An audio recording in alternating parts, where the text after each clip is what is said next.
I want to welcome all of you guys to the 2021 Newport Paper and Book Arts Festival. It has been a very interesting couple of years, and I'm thankful that even though this is not in person, that at least we get to enjoy each other's company a little bit. And I'm happy to say I am just finishing up the lineup for the 2022 festival. And I hope to be able to announce it this time next week. So although you won't be able to sign up right away, at least you'll know what we're going to do. And I'm excited to see what everybody has. So for the most part during this, we're going to ask everybody to be muted so that Rebecca doesn't hear all of those funky noises floating around. It's amazing how much everything gets picked up. And if you guys have, like I said, any questions, you can put them in the chat and I'll take care of it. Otherwise, I'm going to let Rebecca go and you guys have a good time. There, I was muted. So I'm Rebecca Chamlee, and I'm the proprietress of Pie in the Sky Press in Ventura County, California. And this is my living room, which is the headquarters for Pie in the Sky Press. As you can see, I have a very large Vandercook in here, a board shear, a little guillotine.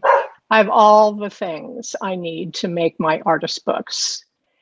So today I'm going to talk to you about doing a variety of printmaking techniques using craft die cutting machines. And I just wanted to start by telling you how I discovered these machines. I teach at Otis College of Art and Design. I teach letterpress and bookbinding classes. And I had to pivot, of course, like most of us, to some kind of online way of finishing classes in spring of 2020. And then I hadn't been in the classroom for 18 months. So I was just trying, I didn't want to cancel my classes, but I also didn't really have any idea how I could teach letterpress.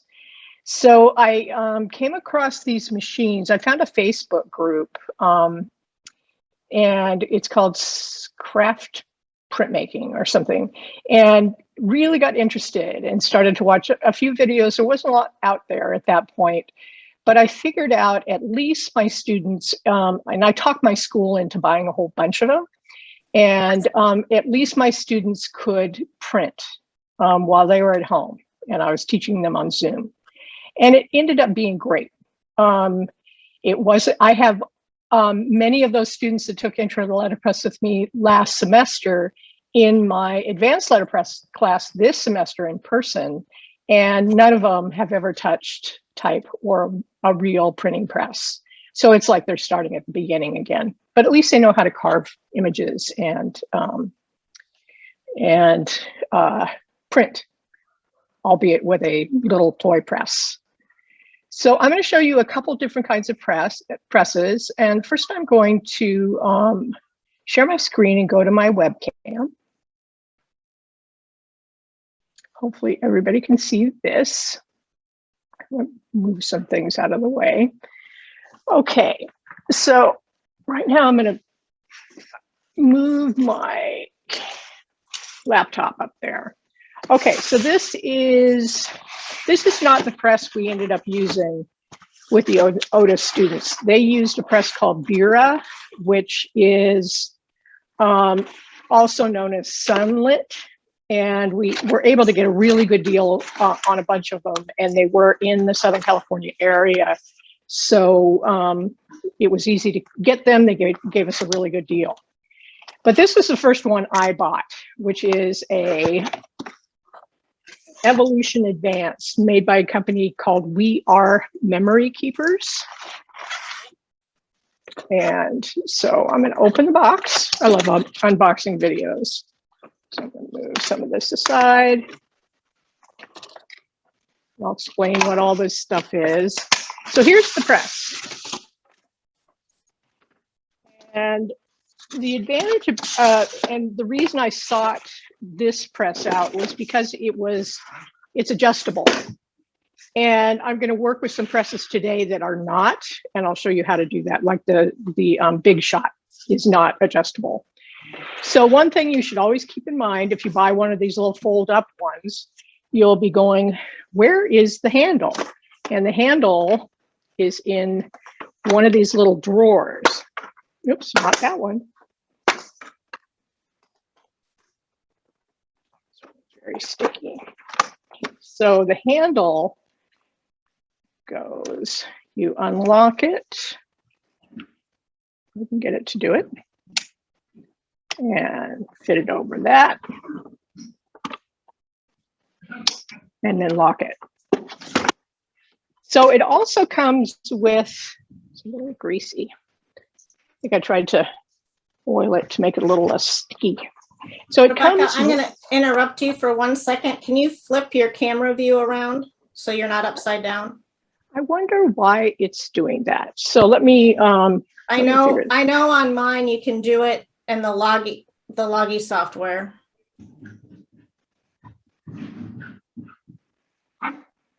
And I think it's all the way down lower.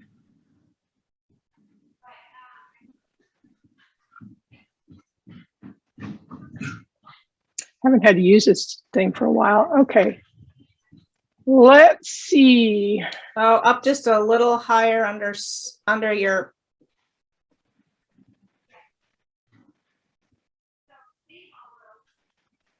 Why is it not going higher? So click on are you number 1 or number 2 camera? There we go. Okay, now scroll down. And that's as far as I can go until advanced settings. Okay. There we go.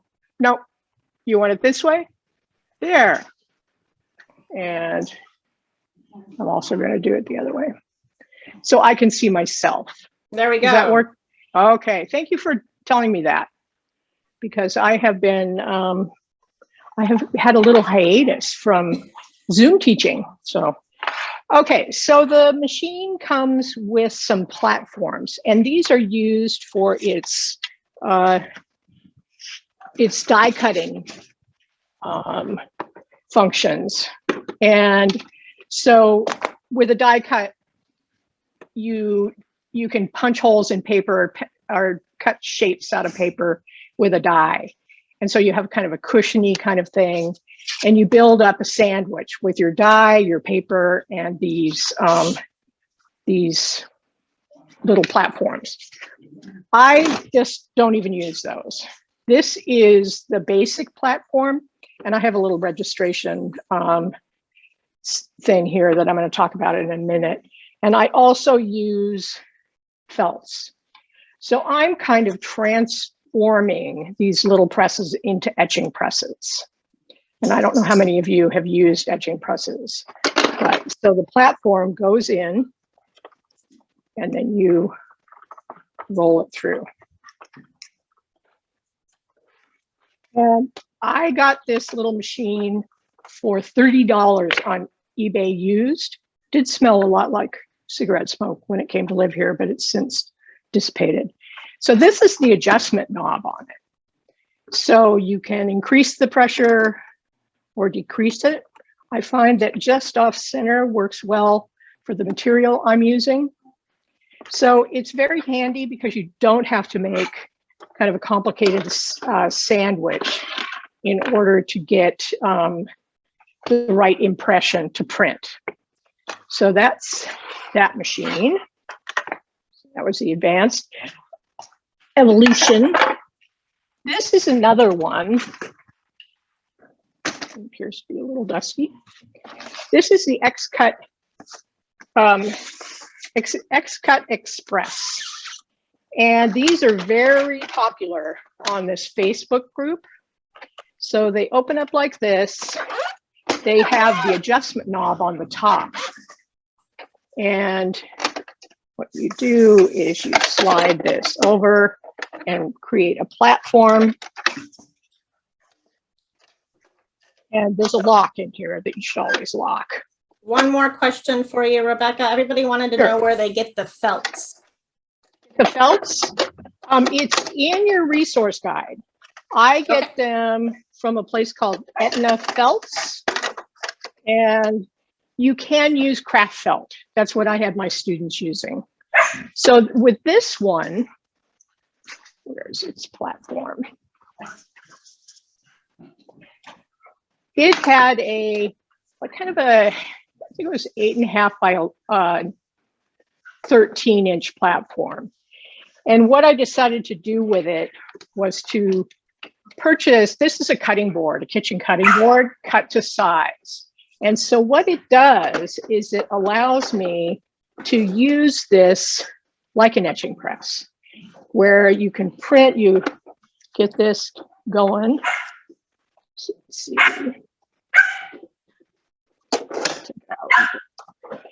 My dogs are playing. Sorry about that. Turn it around so I can handle.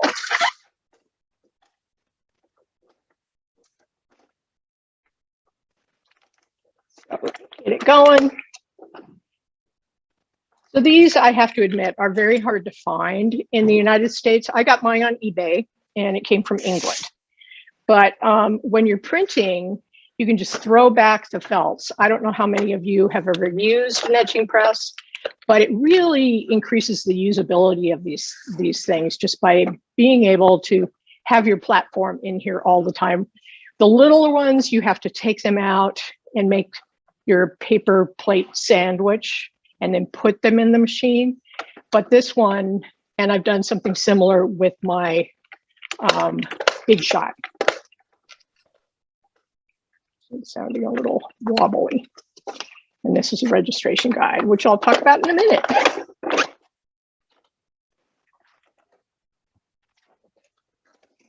Finally, I have others, but these are the three I'm going to deal with today. This is a Big Shot Pro? No, Big Shot Plus. Big Shot Pro is way bigger. And this one also has a custom cutting mat, cut to size for it. And you can see that I have a bunch of pieces of paper, Bristol board, all sorts of things to get my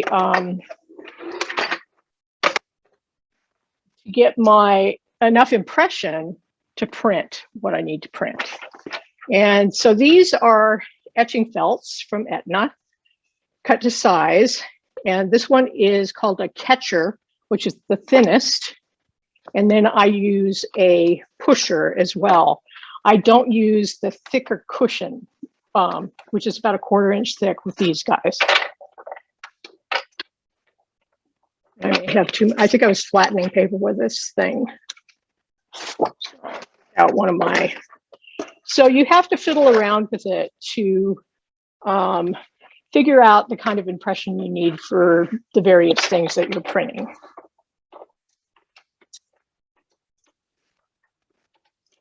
So there you go. And this, I gotta say, even though it's a little more trouble, it's a great press. I really feel like it's very solid. They're easily available. It's great. So, and you can find these all over the place, new and used. There's a smaller one similar to the Evolution that has a 6-inch opening. And then there's this one, which has a 9-inch opening. And then the Big Shot Pro has a 12-inch opening. So the first thing I want to tell you about is registration systems, because I'm going to show you some techniques where you need to have some method of attaining registration. So the simplest one, you can see this. This is called a paper registration, although it's not paper. I do this on Duralar because I print with dampened paper. So this Duralar, I just mark it up with a Sharpie, and then I can use it over and over again. So what you do with this is you put your, here's my block, and then let me just remove this. Hopefully you can see this. And then you just line up the paper in the bigger rectangle. And what this does, it just makes sure that whatever you're printing is straight on the paper. So you can, because if you're trying to do something without these, it's very difficult to make sure that everything is straight. So that's the simplest one, the paper registration. And then this is a very effective registration system that is a couple pieces of chipboard, and I cover them with packing tape because I'm always printing with dampened paper. And so the cut itself goes in here, and then the paper lines up in this L shape. And you can make one print, which you'll see in a bit, and print the second color, and it'll be in perfect registration. The next one is called a T-bar. And I can get something so the cutting mat isn't interfering so much. So what you have here, it looks like a paper registration system, but it has a T. And one of the lines of the T intersects it in the center, and another one is above the plate line. And what you do with this one is you have to, before you print, mark up the T. And then what you do is you line, so you would put your block in here, and then you would line up. So it is a more reliable and precise way of doing registration rather than just the paper system, but you have to go through all your paper and make these lines on it before you dampen them. So, that is a kind of a drawback. And then finally, this registration system is used primarily with silkscreen. It's pins and tabs. So you have your registration system with the pins. You have to tape all your tabs onto each sheet of paper. And then you put the tabs into the pins and print. And the reason this is so effective for silkscreen is it's very difficult to dampen paper when you have to tape it. Tape just doesn't stick to wet paper, but it is a very reliable and probably the most precise registration system. So that's registration. And so I've talked about printing with dampened paper. So now I'm going to show you how to do that. And many printmaking techniques, using an etching press in particular, utilize dampened paper. And it's not sopping wet, but it is cool to the touch. The fibers of the paper are plumped up. And so I'm going to show you how I do that. I can find my baggie. So you need a baggie, and you need either a tray of water or a spray bottle. So what you do, you have one piece of newsprint, and you dampen one sheet, and you're not soaking it, you're just getting it wet. Let it drain and place that down. And then depending upon the paper, most paper I interleave it with, one dry sheet in between every wet sheet.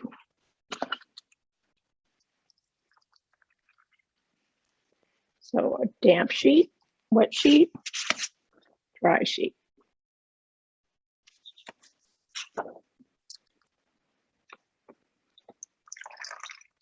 And you can do this the night before you plan on printing. So you just have to kind of guess how much paper you're going to use in your printing session. Or you can do it a couple hours beforehand.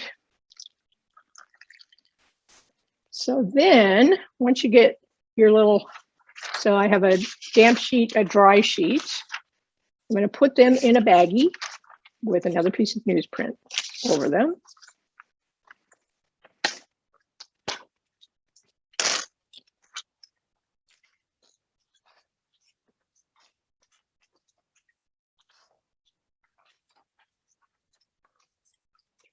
Suck out some of the air and seal it, and then put it under lightweight.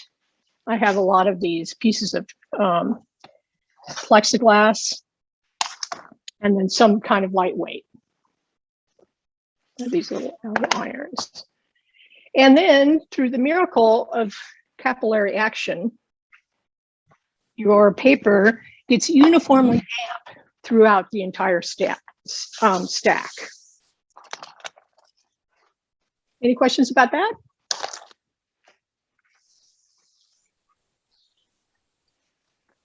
Okay. So I'm going to use the little press first.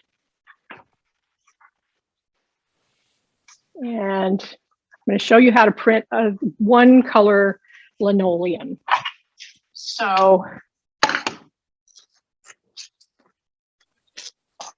what I have here, a variety of blocks cut, some type.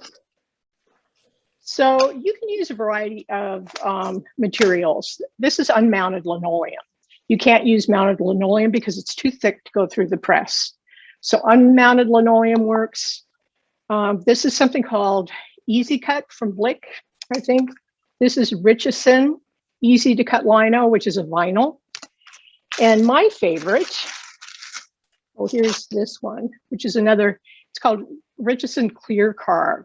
And the advantage of this is you can put your drawing underneath it and carve directly on top of it, but it's not great printing material.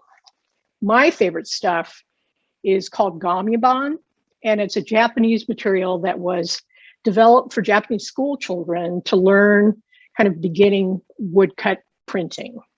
And so it cuts really beautifully. It is, it prints really well. It's very crisp, and it's pretty easy to work with. So that's my favorite.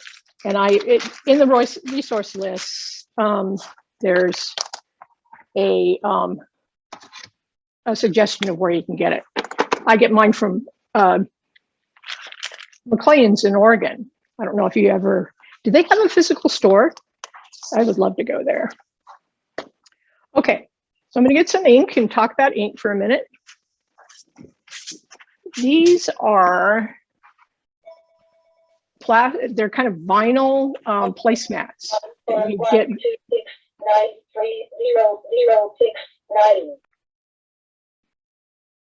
what was that? Okay, so these are plastic placemats I get at Amazon. They work really well for ink palettes. So the ink that I'm using today is Cranfield Caligo Safe Wash Relief Ink.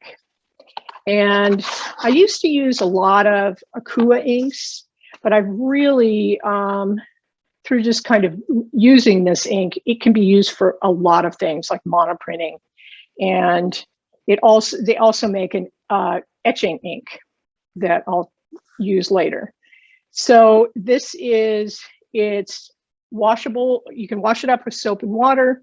It's non-toxic. It's beautiful, very rich ink. And it comes in these tubes and cans. Let's see if I can get this open. And so what I'm going to do. But Rebecca, before you do that, I've got two questions for you. Okay. And somebody asked about dampening. They said, what kind of paper do you dampen, or how do you know what paper to dampen? And the other one wanted to know what store you just mentioned. Oh, McLean's Printmaking. And it's in Oregon. I'm not sure where. It's not in Portland. And they sell everything that you need to do relief printing, and particular Japanese style wood carving. And they have ink plates like this. They have wood plates. It's a great store. And the paper that I use, today I'm using Canson Edition printmaking paper. And for this stuff, I only use printmaking paper. Like Reeves BFK, most of it is 100% cotton. It's very hard to dampen paper that doesn't have a high content of cotton. So there's a number of them. Reeves BFK, Canson Edition, Stonehenge, Arches. Yeah, probably most well-stocked art stores has some kind of printmaking paper. So let's ink up this block. So I'm going to put out a line of ink that's at least as wide as my brayer.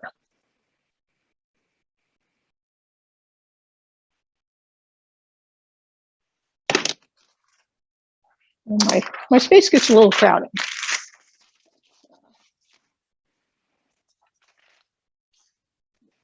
So when you're inking up a brayer, a lot of people, they think they know how to ink up a brayer. Seems pretty simple, right?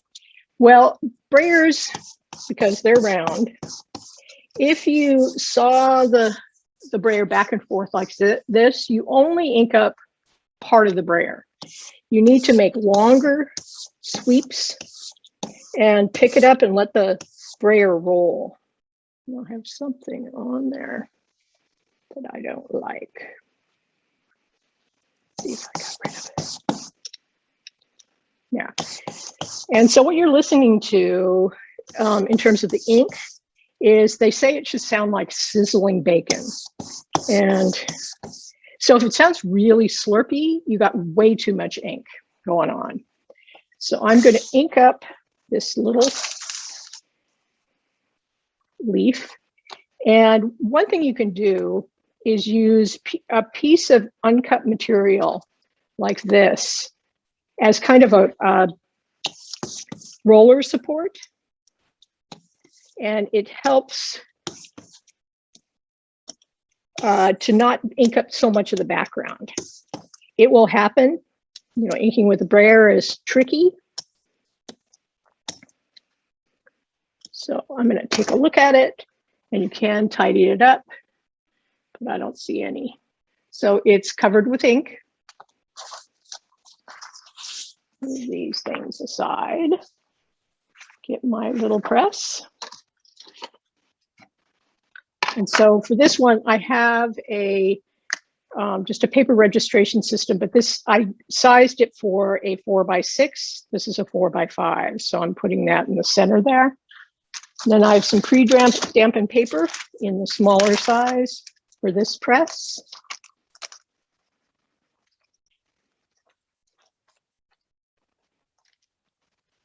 In the baggie. So your dampened paper should not be shiny. I see a little shine on this paper. And so I'm going to blot it a little bit because I dampened the paper at about 7 o'clock this morning, and it seems like it's not quite capillaried through. So I'm just blotting it a little bit so there's no shininess from the wetness in the paper. And you can see how kind of floppy it is. That's because the fibers of the paper are plumped up. So I'm going to lay this into my registration jig. And I'm going to put a piece of newsprint over it. And this protects your blankets. And then put my blankets over that and put it in the press. And we'll see if I have the right setting for this. So you should feel a little bit of impression, but not a ton. Let's see if I need to increase it.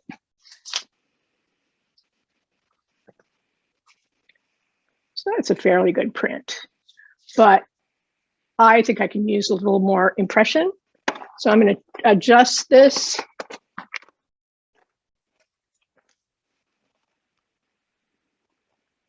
By turning the knob.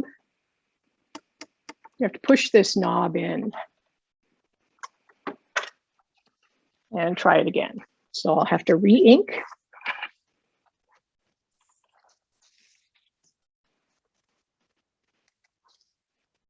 Get my brayer supports.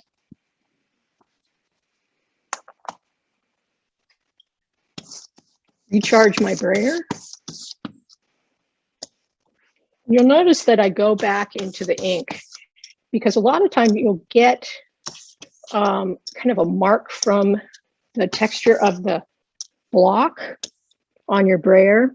So you need to make sure that it's smooth.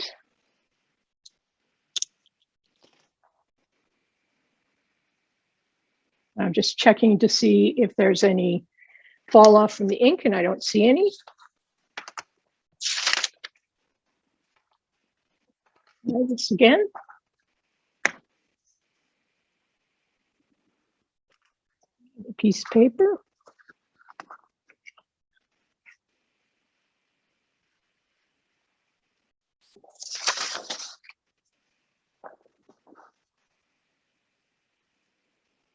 This felt is from a wool blanket that I bought on eBay for echo printing.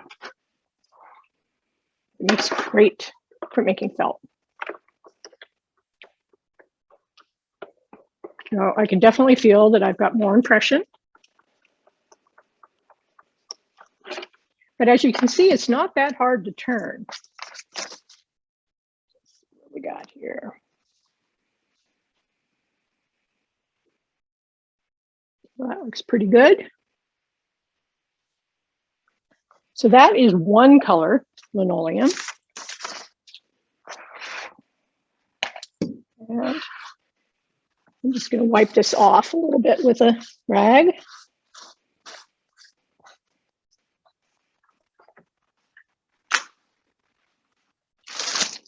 Okay, so I'm going to change to the X-Cut Express now. And I'll talk to you about two color printing.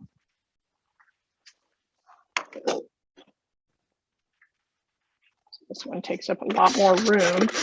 And I also have to make sure it doesn't hit the tripod. So the image I'm going to use for this one is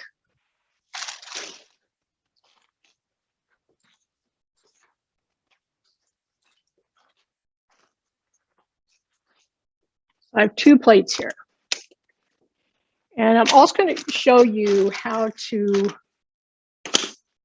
set it up so that you can create one block and then print that block onto another block. So you'll have a second image that you can carve in perfect registration.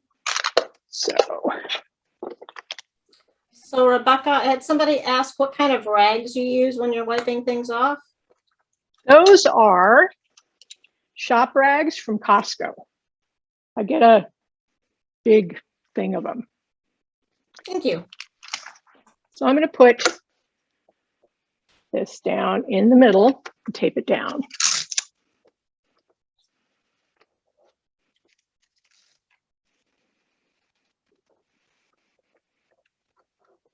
The first thing I'm going to do is ink up the lightest color. So I have the cyan, but I'm going to get some ochre and another palette.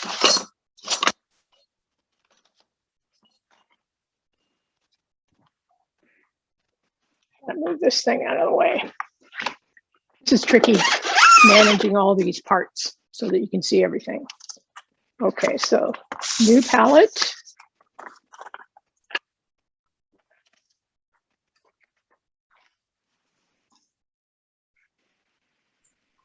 Rebecca, how did you know on the previous one that you needed more impression, so a little bit thicker mat? It was, the print was a little bit light, and with more impression, you get a smoother impression. Okay, so let me, so here's another brayer.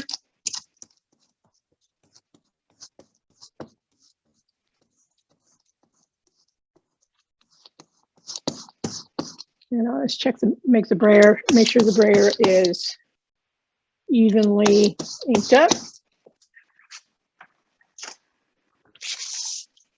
And I have some new roller supports for the second color.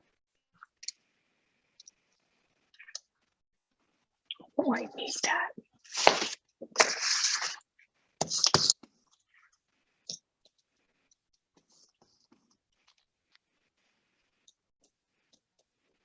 And I can see I'm getting some of the background chatter inked up. So I'll just clean that off manually.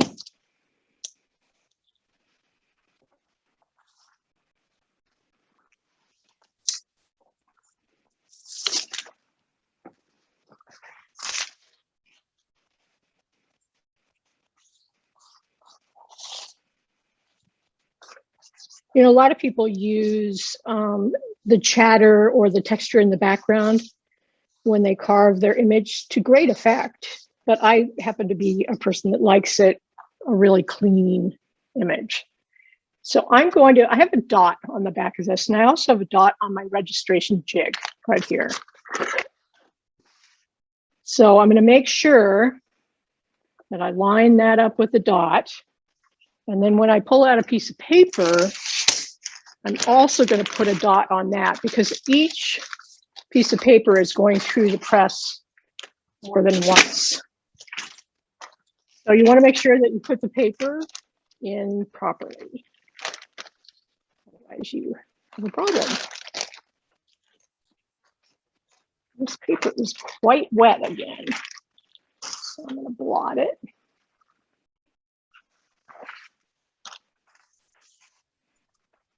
Just with some newsprint.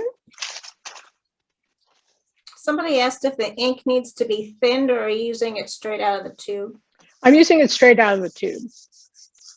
There are additives to this ink. There's something called extender, and it's kind of like putting water in watercolor. So I'm going to make a little mark on this. So I put the paper in the right way both times. And then, let's see if I can get this. You can see it better. So there's my tiny dot, and the dot on the jig. And the secret to tight registration, of course, is putting the paper in the press the same way every time. So you really kind of get a feeling of how you put the paper in and kind of get that in your muscle memory. So again, a piece of newsprint, lower my felts, and we'll see if I have to. I think this is set pretty well.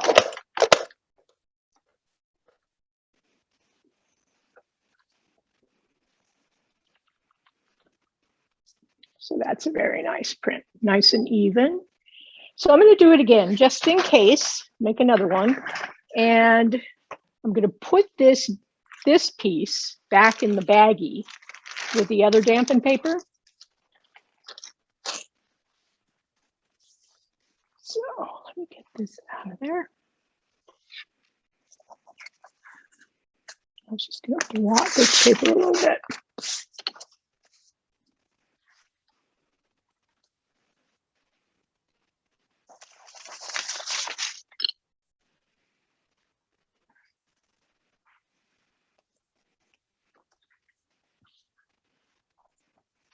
This is when I start throwing everything all over the place. Okay, so I'm going to recharge my brayer.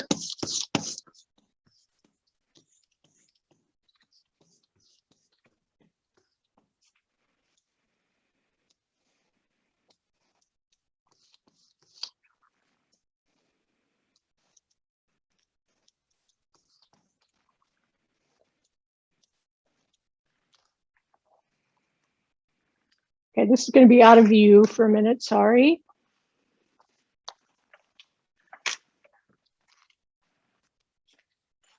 I have my piece of paper.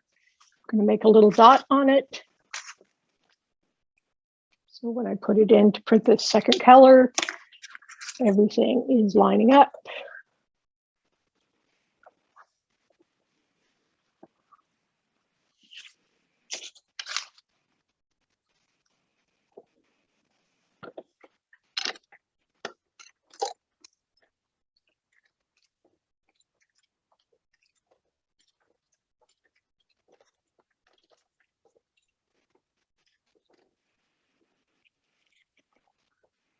And you can see I didn't tidy up the background, so I got a lot of fall off. Well, we'll use this one as a proof, because it's, and we'll print one good one with the other one. Okay, so I'm going to get rid of this one.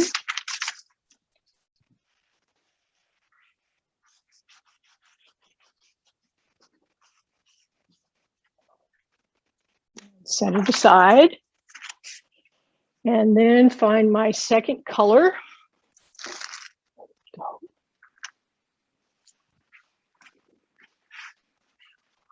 I know I pulled it out. I always lose something at some point. Excuse me.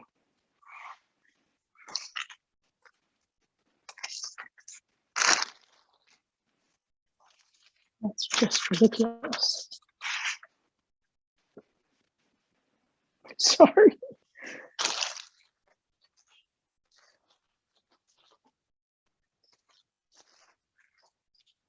Okay, it's here somewhere. No, it's the original.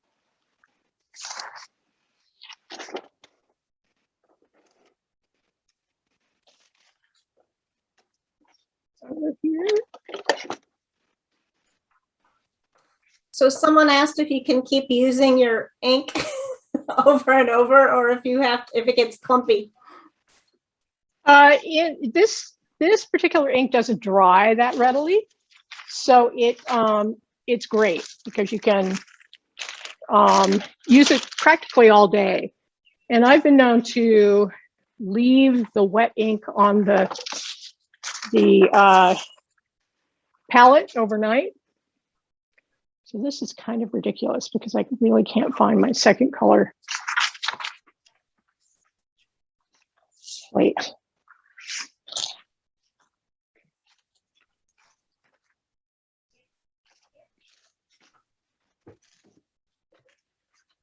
Ah, there it is. So I'm going to print this one with the darker color.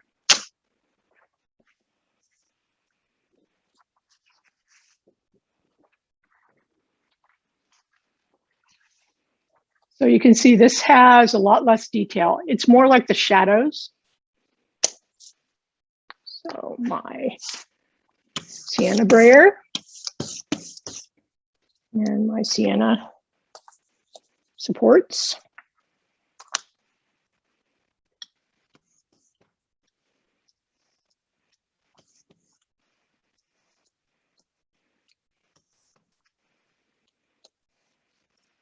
This time I'm going to make sure I tidy it up.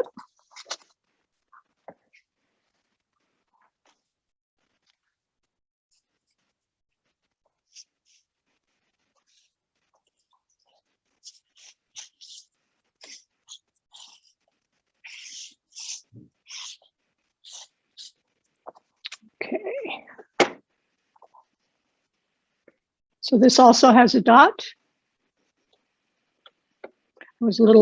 I got these really beautiful tools from McLean's a while back, and they are so sharp that they cut right through the comic bond.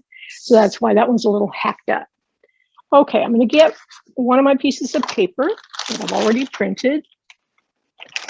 I'm just going to get the good one and find my little dot. It's newsprint.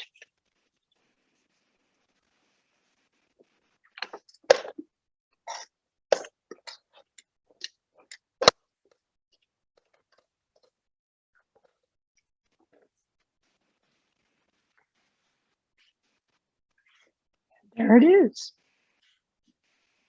Oops. So you can see it's in perfect registration, the two colors. So now you probably wonder, how do I get these to line up? So what I'm going to show you, I'm going to get another palette.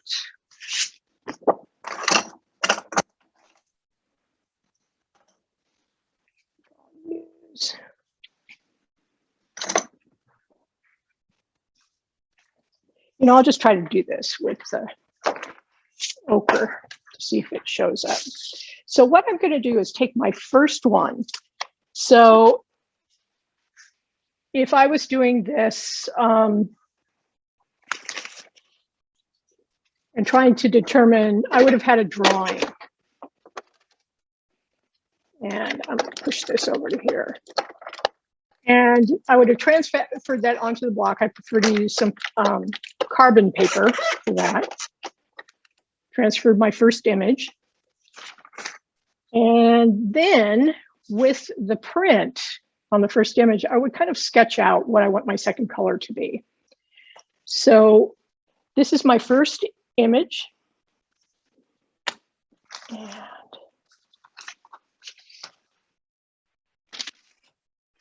I'm going to cut on.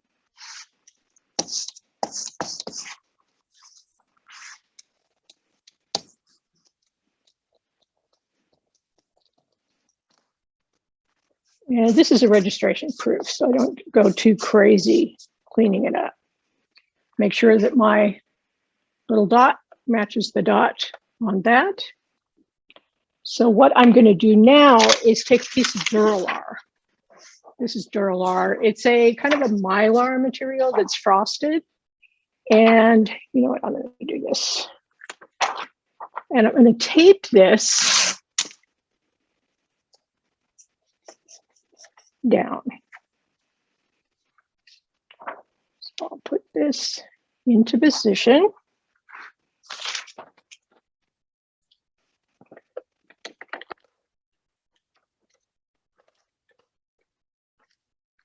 Run this through the press.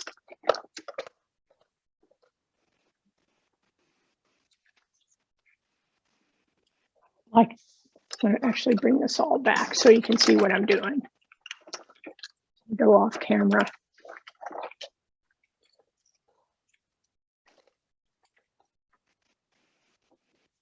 So you can see I've printed the image onto the mylar. I'm going to take this guy out and put a uncut block, I have a dot there, into the press, lay down the mylar, and run it through again.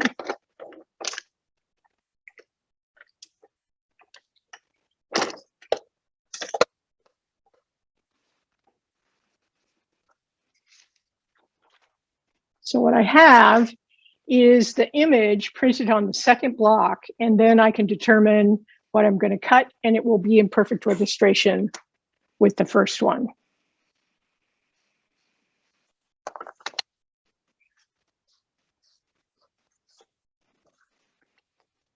Okay, so we're still on relief. So linoleum is a relief printing process because you have a raised surface, and the raised surface gets the ink, and that's transferred to the paper. And when you're doing relief, you have to remember that everything is a mirror image. So you just have to keep that in mind. It's kind of, I don't know how many of you have ever done letterpress, but it goes and seeing type that is backwards, it's the same deal. Okay, so this time I'm going to show you. One question, Rebecca. When you Sure. print on that second piece of linoleum, how long does it take for the ink to dry on that? Oh, you're going to need some help with a hair dryer or something, because as I said, the ink dries beautifully on absorbent printmaking paper. but it is a little tricky if it's on the vinyl. So you really have to get it to dry.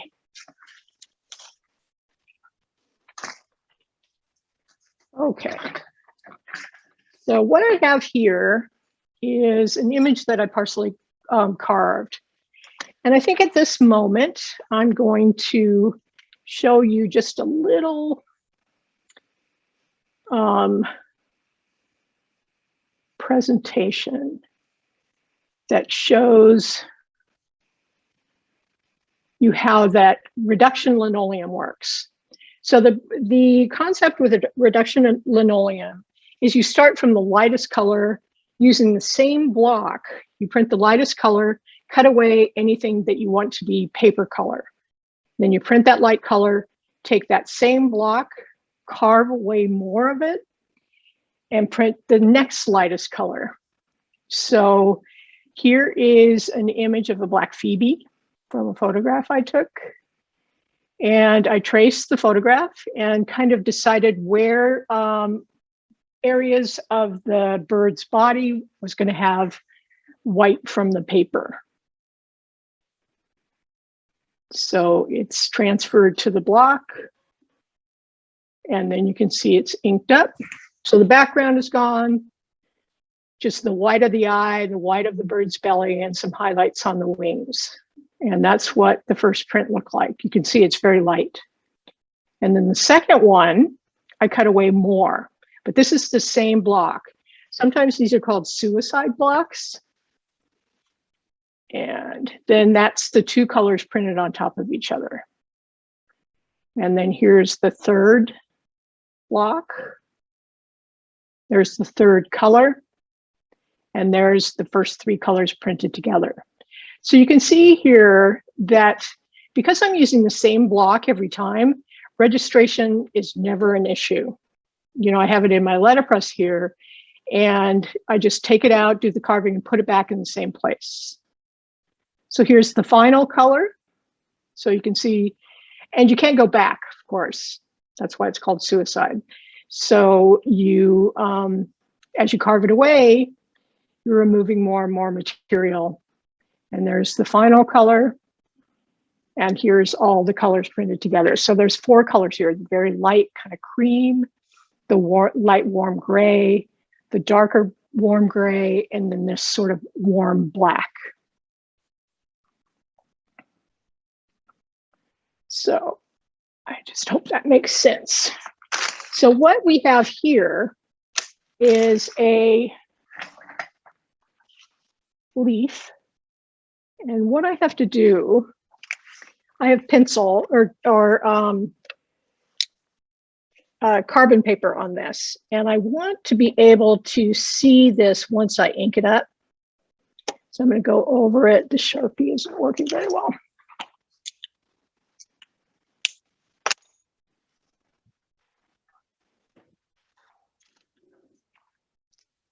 This one's even better. So I want to be able to maintain the lines that I want to carve for my second color, but I don't want them to necessarily print. Hope my head isn't in the way.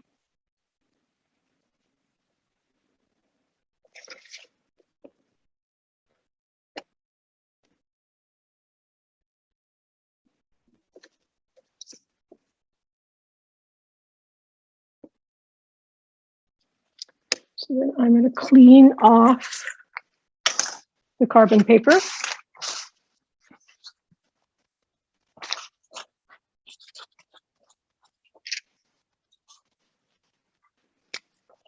Just a couple lines I didn't trace.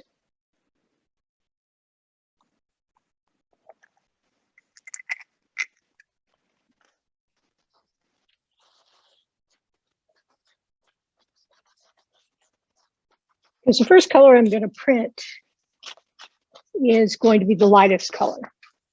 So, which will be the shape of the leaf with the background carved away. So, lightest color will be the ochre.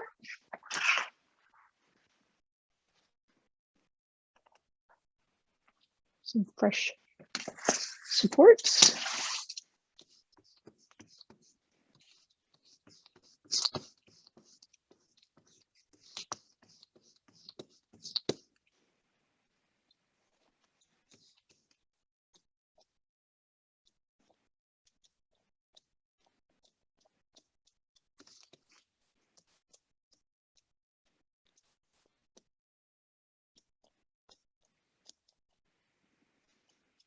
Okay.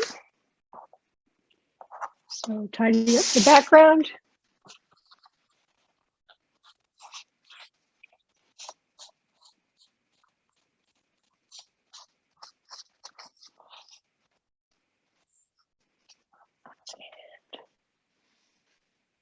So this needs to have a dot. So I can put it in the same position. So I'm just drawing a dot back to line that up with that dot.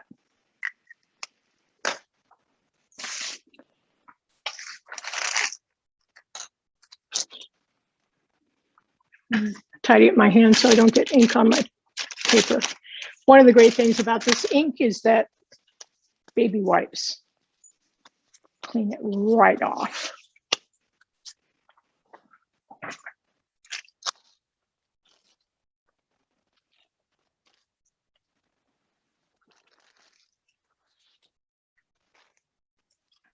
This paper does need to be blotted.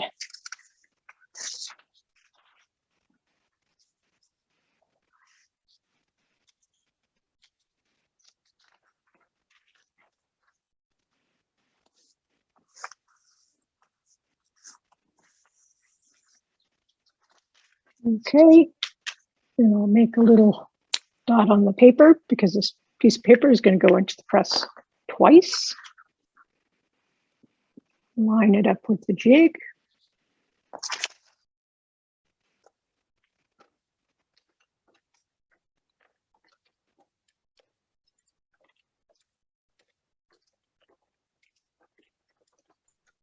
So Rebecca, that ink is water soluble then if it comes off with a baby wipe? Yep, you wash it with soap and water. Uh-oh. That was, I'm going to reduce my impression a little bit here. And also my red Sharpie is proving to be a problem. I'm just going to wipe it away. I just want to be able to see my marks. So I'm going to try this again. Like that print.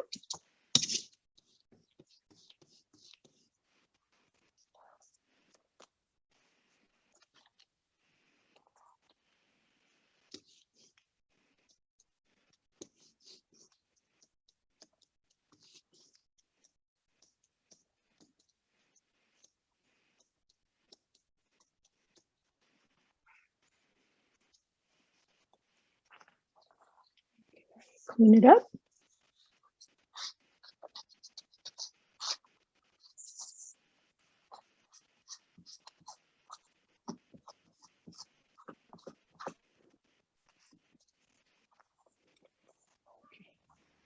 So this is off camera, sorry, but I'm lining up my dots.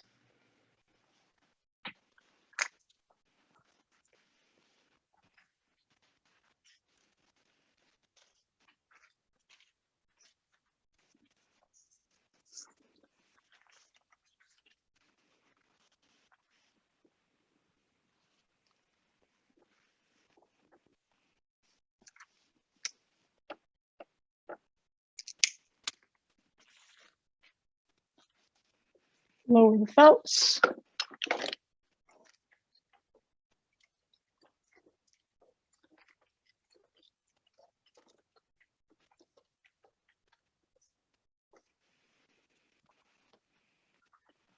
White, but I would really like a better print than that.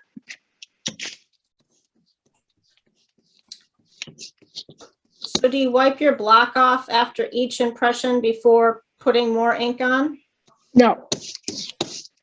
No, I wiped it off because there was Sharpie marks coming through. It just needs more ink.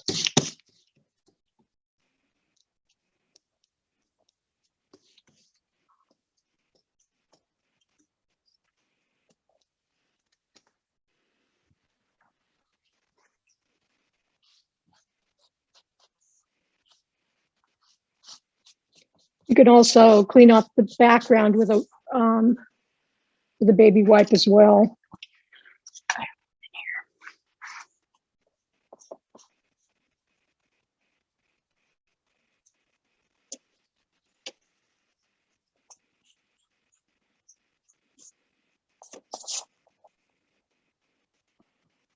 And then just make sure it's dry.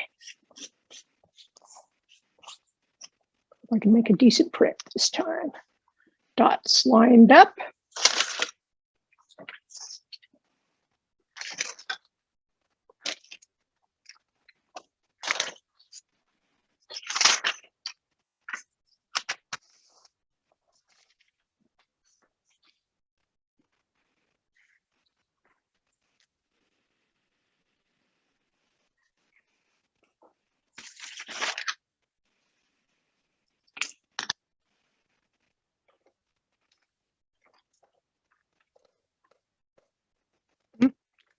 Good sound.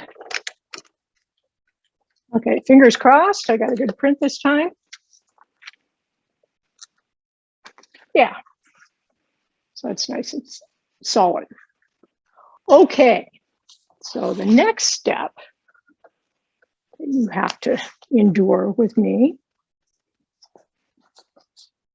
So I am going to clean it off. And a lot of my lines have completely disappeared, so I may have to just make it up. So what I'm going to do is very quickly cut away some of this detail. So I just want to take a moment to talk about carving tools. These are the superior quality ones that McLean sells, and they're very sharp. They don't do well with this material. They can cut right through it.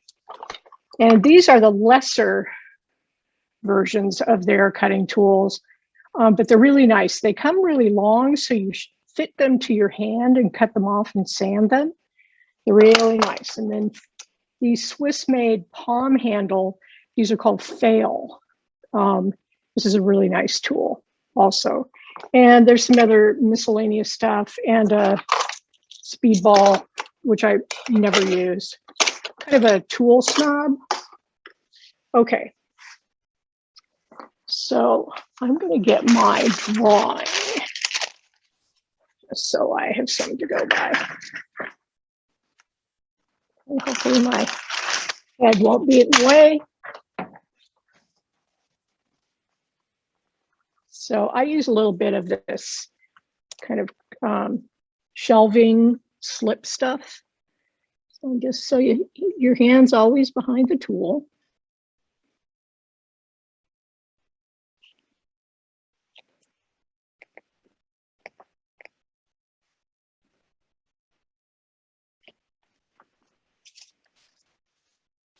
I can faintly see my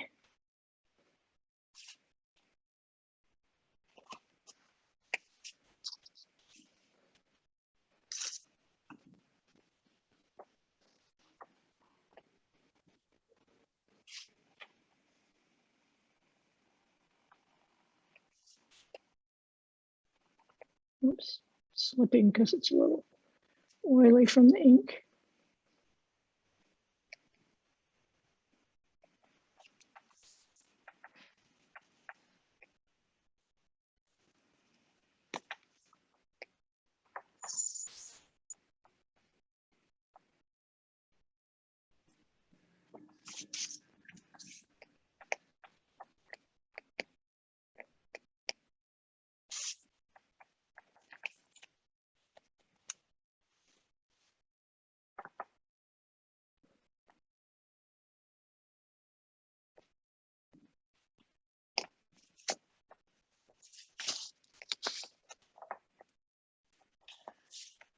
Okay.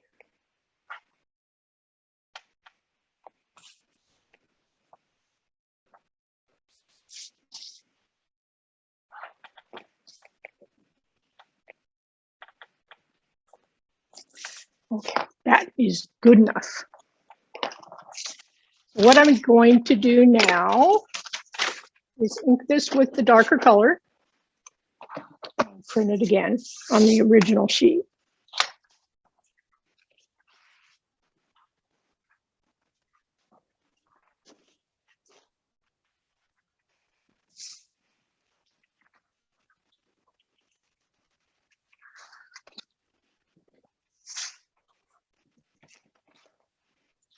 Clear the decks a little bit.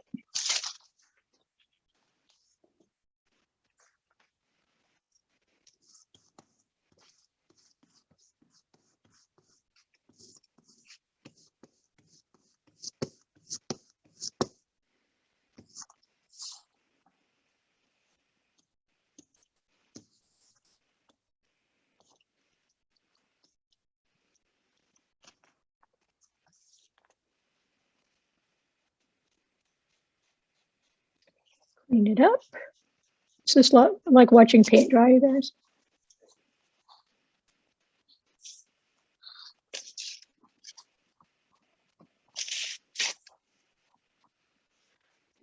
Okay, let me roll this back so you can see.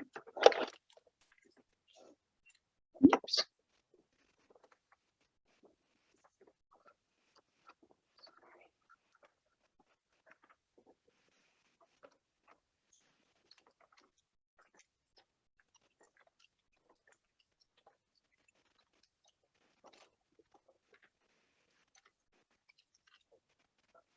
So things are going a little awry here. This needs to move down towards the center. Got a blanket issue here.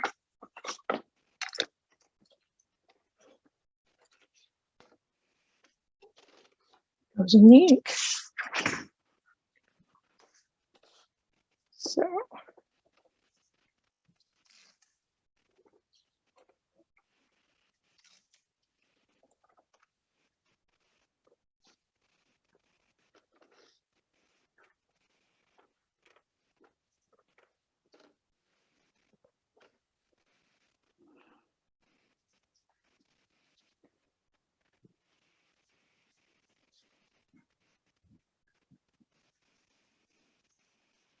okay.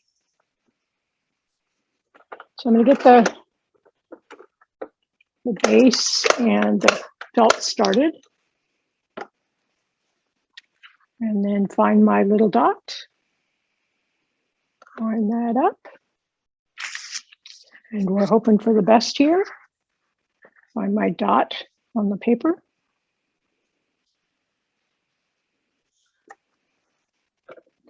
Look at that. Got to be dealt with. It's because I put the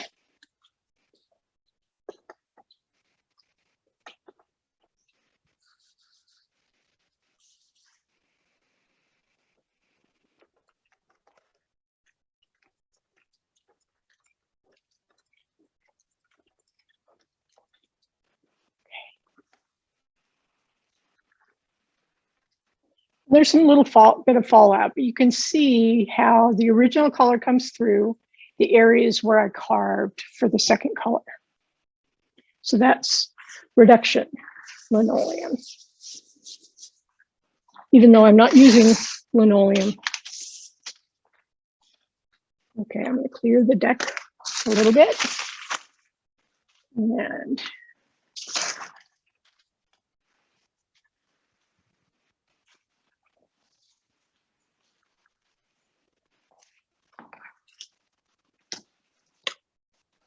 I'm going to move to the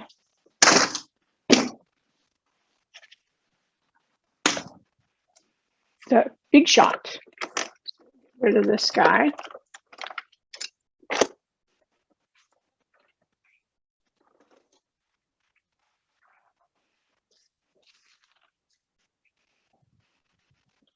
Gotta clean my space here a little bit.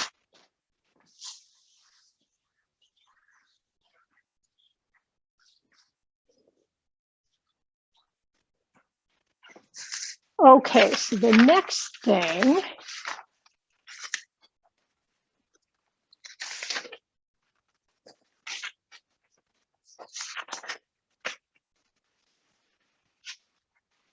do I want to use the,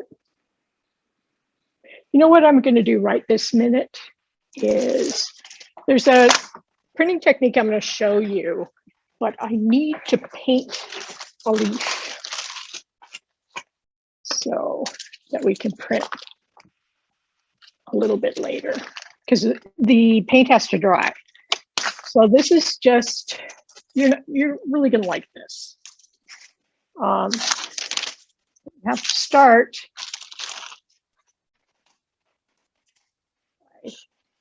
And this is regular Daniel Smith's artist grade watercolor. I'm using some water brushes. Really like these things. And the secret, so which colors do I want to use? So I'm kind of activating the watercolor by putting some water on it. And so I'm just going to apply paint to it, but the paint needs to be thick. So you kind of work it. If it's too watery, it doesn't work. But if it's nice and thick, and if you were to want a lighter color, you would add white to it rather than adding more water.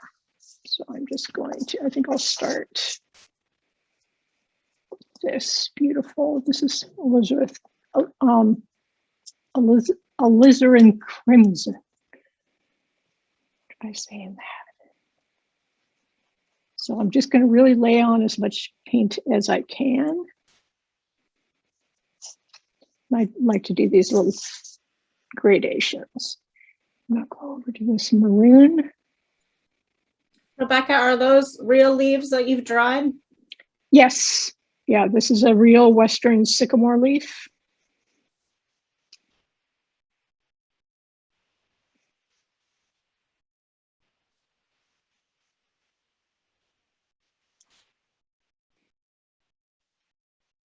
So I'm trying to blend the two colors together a little bit.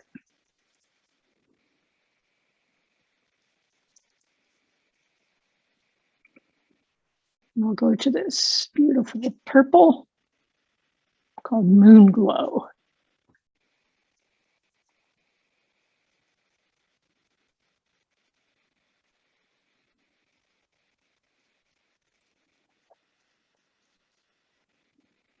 So you just slather on as much pigment as you can. And then you have to let it dry.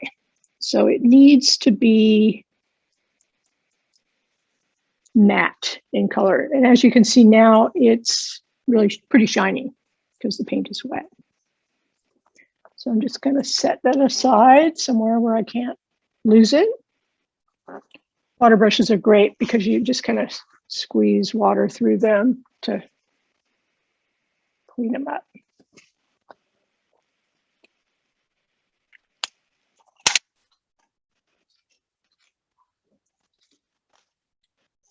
Okay. So the next thing I want to show you is a collagraph plate.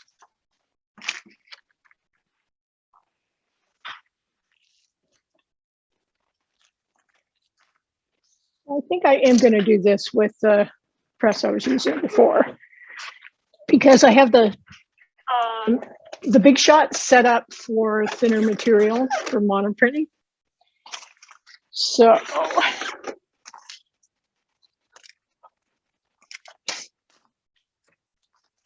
these are foil wrapped collagraph plates. There's a lot of ways to make collagraphs, and they are a form of relief, although you can sometimes ink them up in the recesses like intaglio. But I have it. Let me see if I can find a. So this one is some plexiglass, thin plexiglass. And I have a skeleton leaves and some real leaves. And then I spray mounted the back of a piece of foil and ran it through the press to get the relief from the plate. And this one is done on piece of chipboard. And this is kind of my preferred way of making collagraphs because I like to use natural materials whenever I can. So what I'm going to do is ink this up, plate up. And with this, I think I'm going to go with a brayer that's wider than the plate. So I have a 6-inch brayer here. And what color do I want to use? Let's go with a different color. New brayer, new color. So somebody gave me a bunch of these inks. They thought they were going to use them for a project, and then they changed their mind. So it's a really nice little gift. I'm going to mix color. Here's some pale green.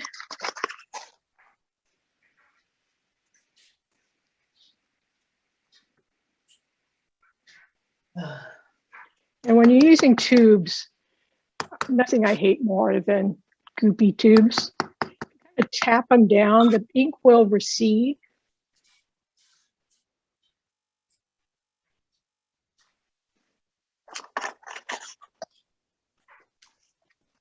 And then I'm going to mix some white.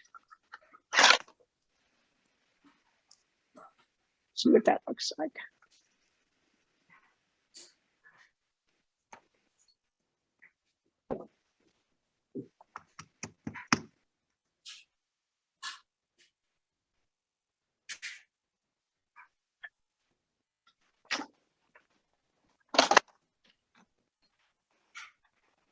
This is a ink knife.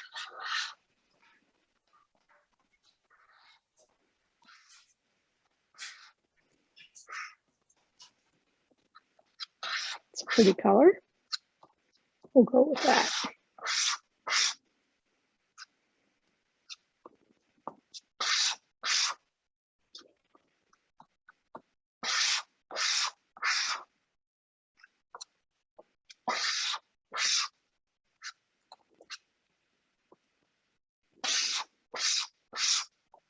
Okay.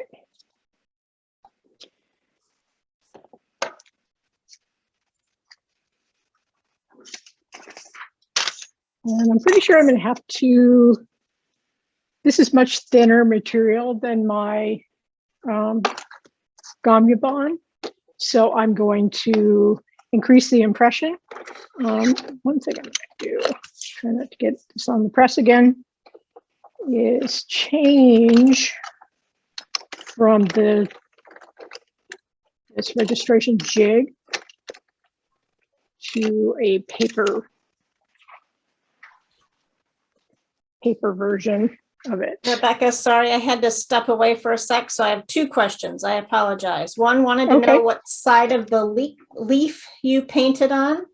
Oh, okay. That's a good question. You always, whenever you printing with ink, with leaves, you always print what's called the moon side, which is the underside of the leaf. It has more detail. Okay. And then the other one wanted to know about the foil. Is that like kitchen aluminum foil or is it something special? Nothing special. I love supplies like that. Yeah. Thank you. So I am inking this up.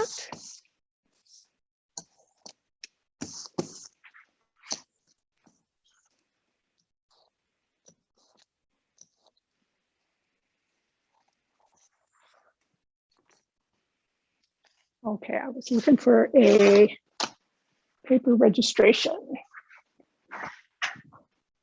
If I can take it off the.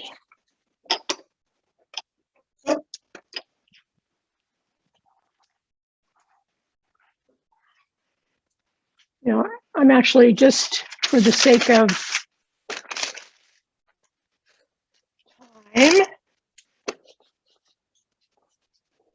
I'm going to do my best I'm using just a piece of newsprint for now.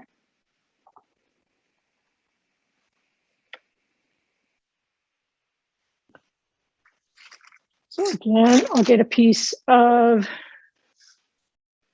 dampened paper, but my hands are filthy.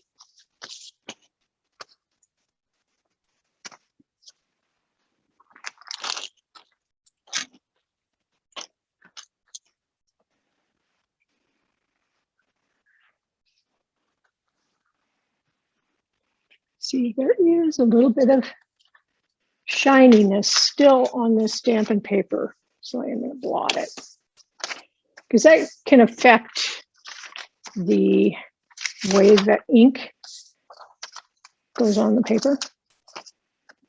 Little bits of pools of water.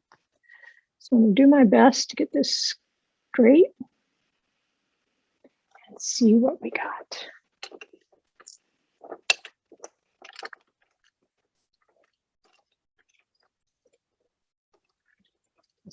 Like enough impression.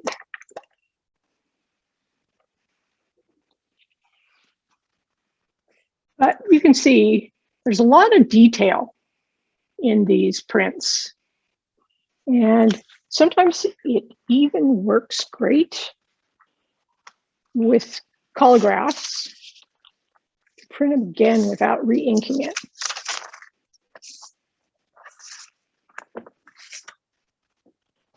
And check out my impression. So I don't have too much of a plate mark here. You can see on the back. So I'm going to increase the impression a little bit. But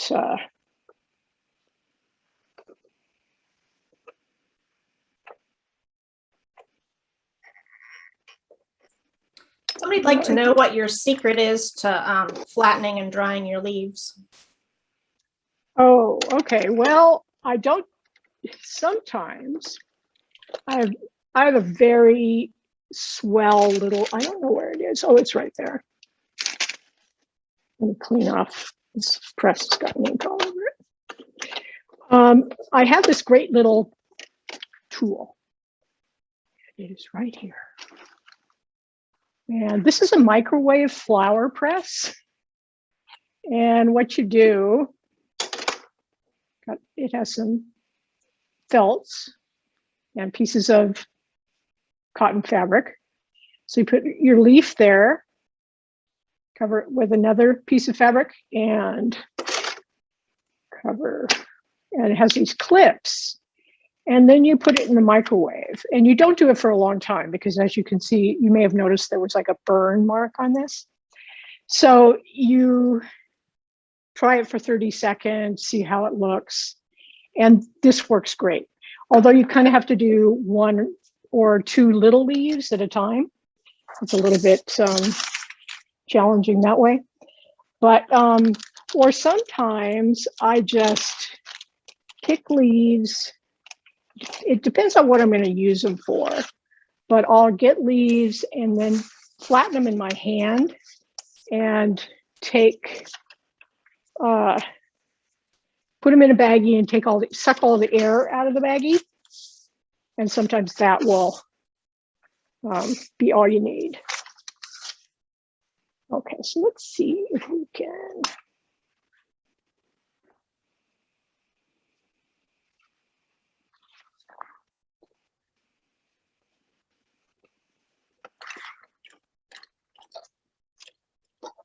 Well, there's a lot more impression this time.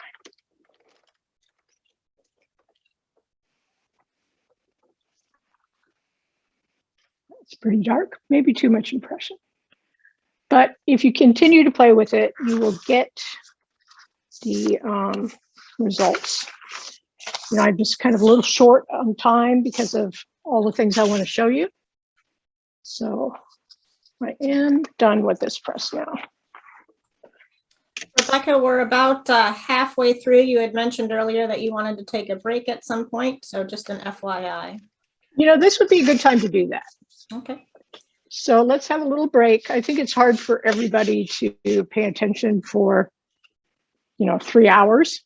So take a pit stop, get some water, tea, whatever, and we will reconvene. What do you think, Sarah? Oh, I don't know, 5 minutes? Sure. So that'll make it about right around 10:30. Okay, Give or take. great. All right. Thanks, guys.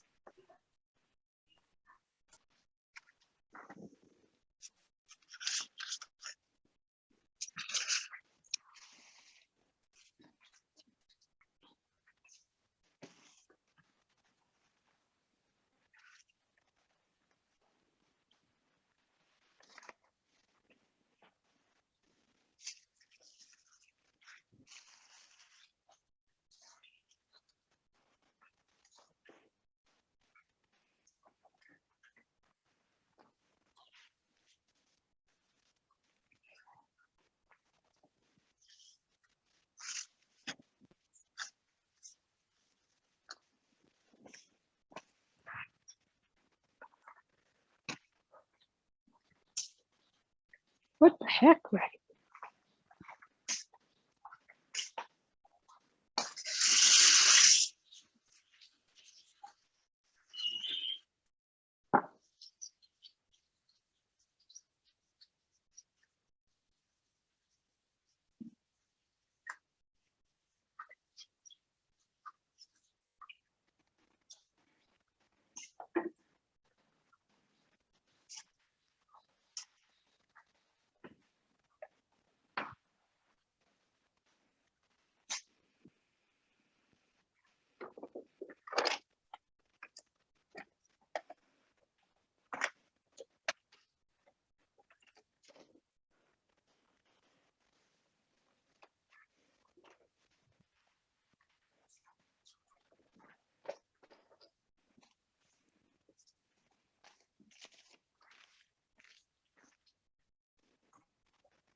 All righty, so it looks like we're getting close to the time. Okay. So I decided I don't like this color, so I'm going to work on it a little bit.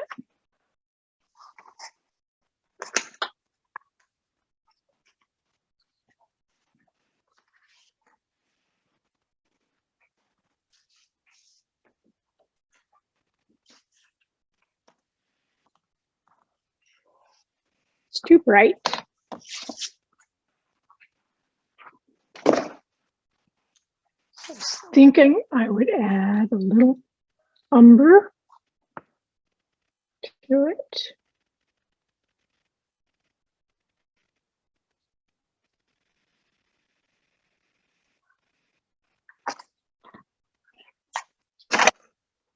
Maybe a little more white.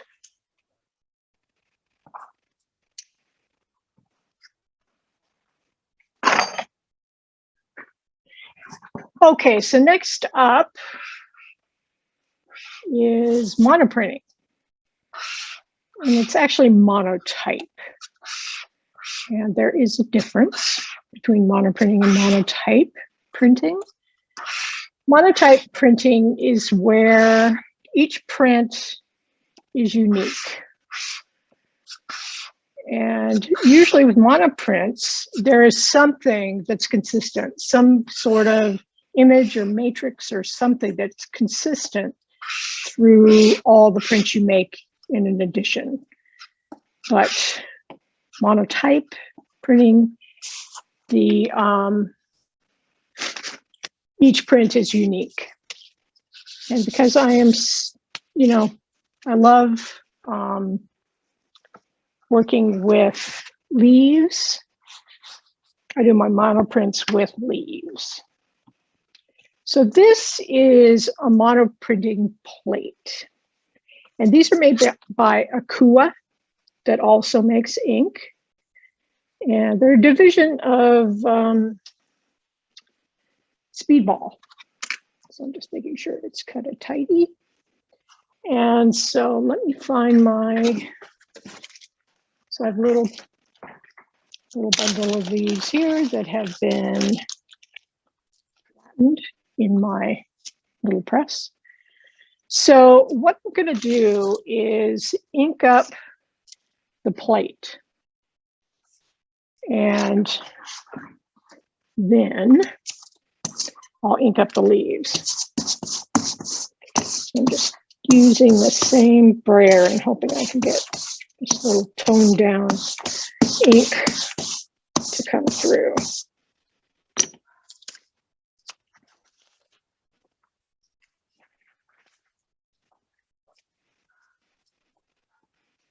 All the dogs are barking.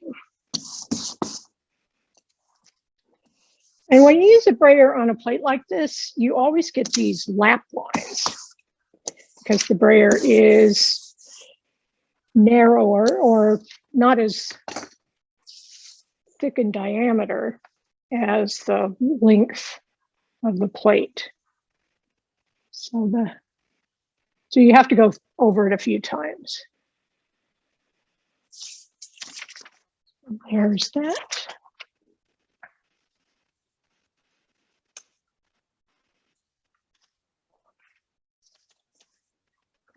I'm going to set this aside.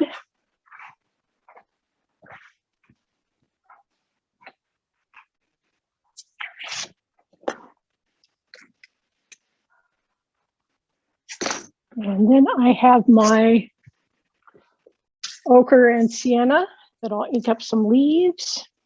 These again are Western sycamores. Looks like I've used them before. Oops.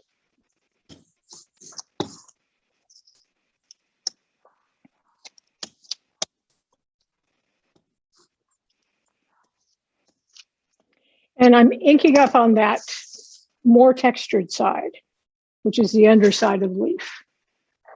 So let me ink up a few leaves.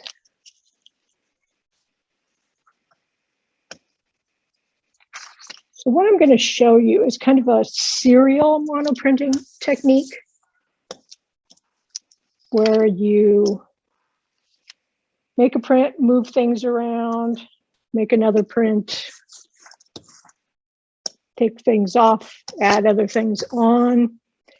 So I always consider the first one when the plate is inked to its full saturation to be kind of a throwaway.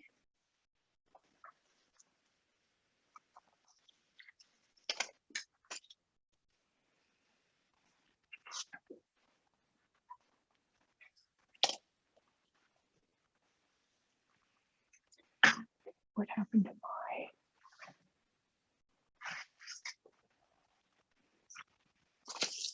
I wonder if I have enough ink on this brayer.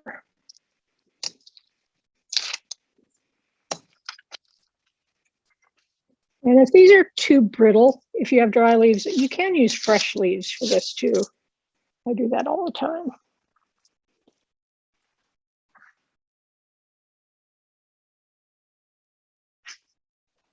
Just looking around for my ochre palette, which seems to have, it gets a little hectic in here about this time. So I think I'll just put some more ink out.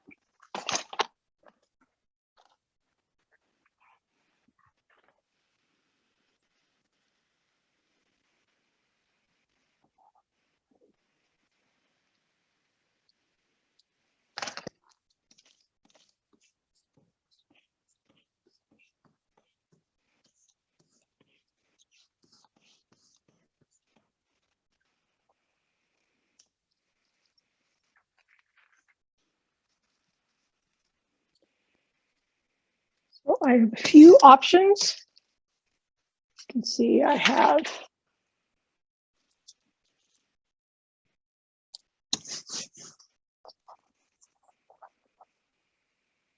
like 3 leaves that are ink up with the sienna and 3 more. So those are going to be my ingredients for this.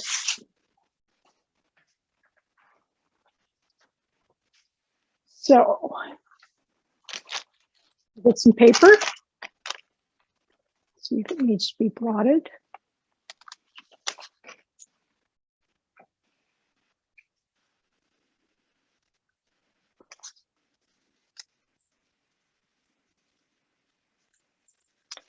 So the plate, the inked up plate, goes first in the press. And then you start to add leaves with the ink up, naturally, here and there, to make some pleasing composition.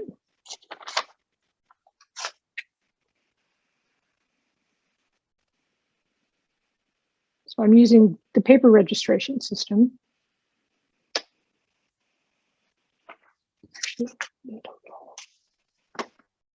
And see if I have this impressions set properly.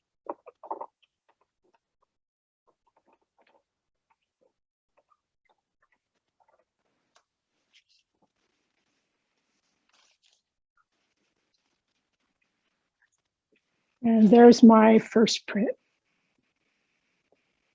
So now, rather than, and unfortunately you can't really see this, maybe if I scoot the press over. Because you do a lot of the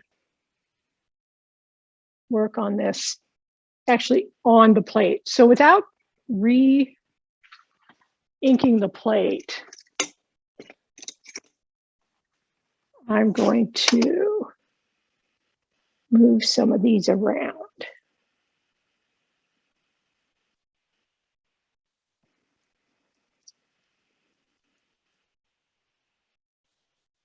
And you can see, I think, a shadow of the leaves left behind on the plate. And also the inks that you've already, the leaves that you've already printed have green ink on the back. So we'll utilize that later.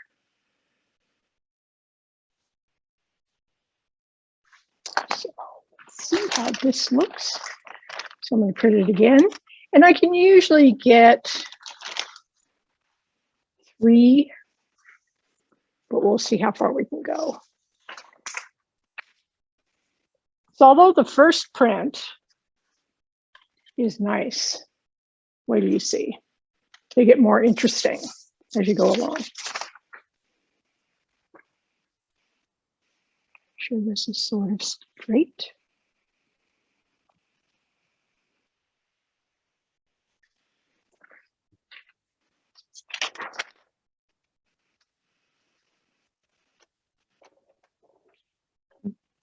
I hope I don't hit my tripod.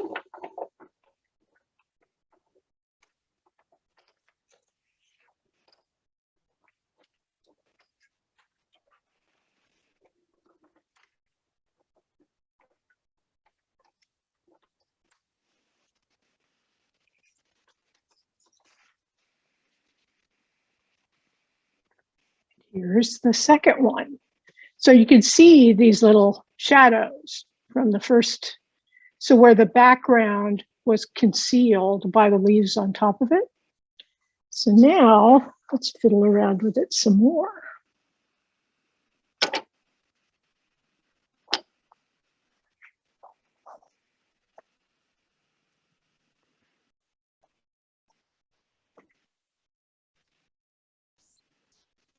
So I really enjoy this process. One of my favorites.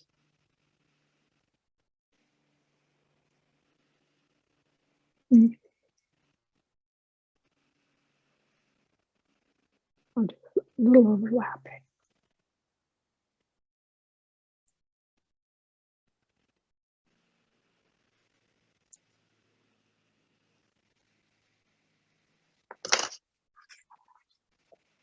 That's the second one.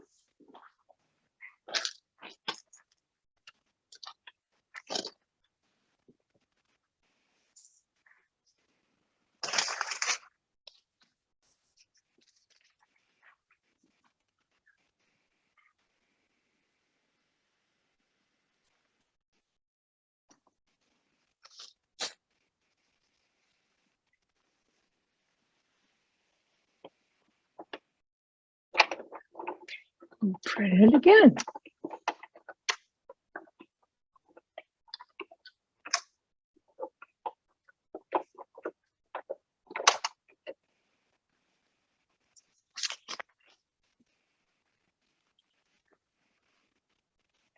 Here's our next one. So let's look at the sequence.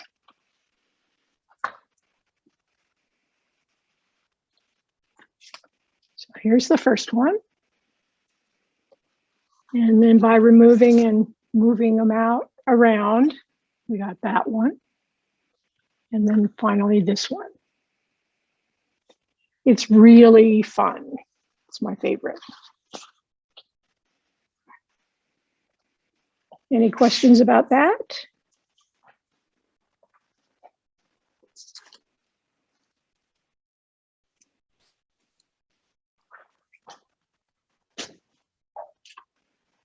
Okay.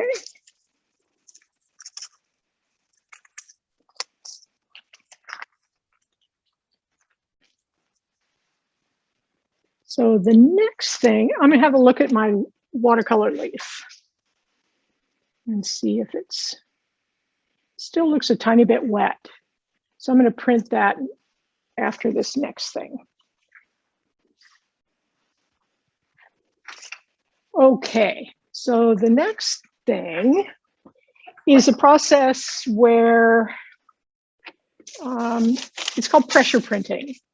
And it was it rose to popularity with Barb Tettenbaum, who lives up there.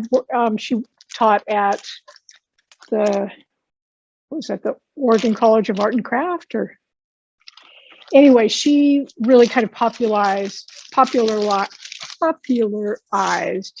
this process for use with a letterpress, a flatbed cylinder press.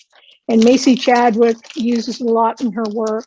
And so it's kind of a different process than we've seen in any of the processes we've done today, because the printing plate, like this, is a texture. It's a raised texture. It's like these are pieces, little shapes of leaves that are cut out of chipboard, of cover weight paper. And that's my printing plate, but it doesn't get ink on it. You ink up a monoprinting plate. So I'll find a clean one. Rebecca, it looks like we got 2 questions from the previous process. Somebody wanted to know what you've used other than leaves. I've only used leaves. Okay. Yeah, so it's what I care about. That's fine. And then somebody else wanted to know if there was another base you could use if you don't have an aqua plate. If you don't have a monoprinting plate? Yeah. Well, you can use paper packaging for your plate. So this is a little top of some strawberry container. You can cut this out and use that. It works just as well. Thank you. Okay, so I'm going to ink up this plate with the same color I've got going on.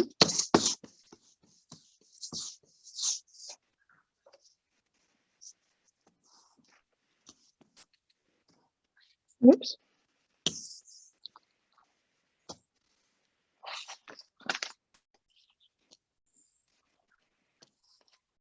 Try to get it smooth.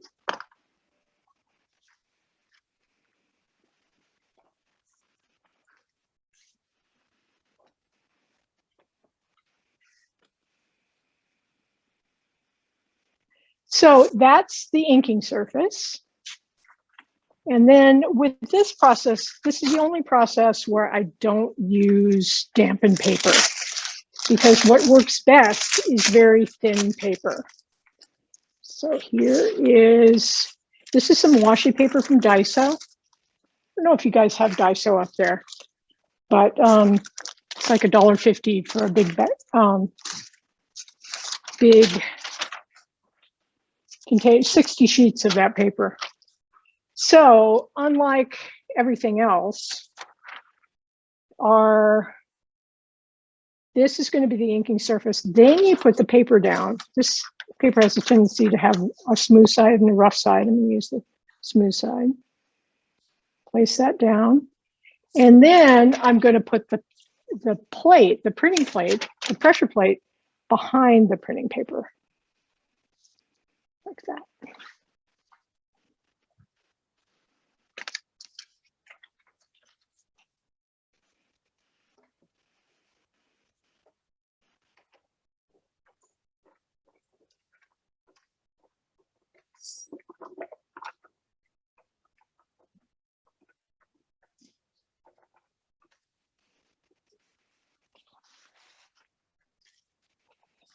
So the print comes out something like a rubbing.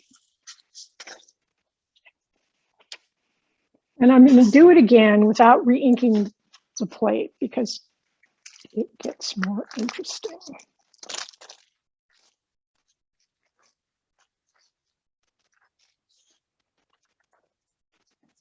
So if I figure out which way I did it, I'm going to reverse that. Smooth side down. And I'm using this very thin paper so that the texture from the plate can work through the paper's thickness. If the paper's too thick, you just don't really get anything.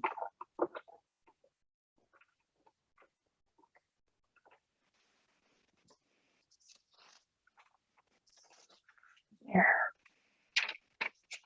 So you can see I turned the plate over. So I got these interlocking, kind of overlapping leaf shapes.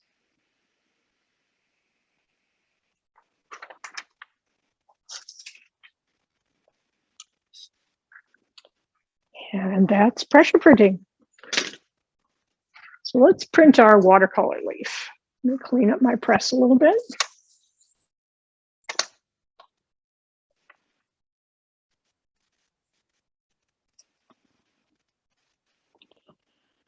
And for this, I'm going to use another monoprinting plate. But this time I'm not going to ink it up. So I'm just going to set this down. And here's my leaf. It looks pretty dry. Set this on. And you don't necessarily need to use a monoprinting plate, but I like the way it looks with the plate mark. It makes it look, to me, more like a specimen image.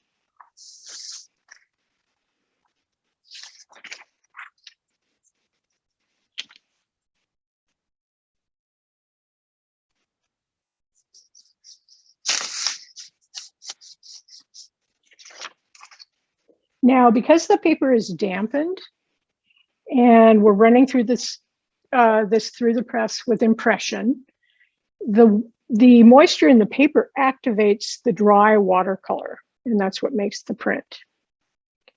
And so I found that if you let it dwell a little bit like this, so I'm just going to let it sit for a minute to kind of get that watercolor going before I print it.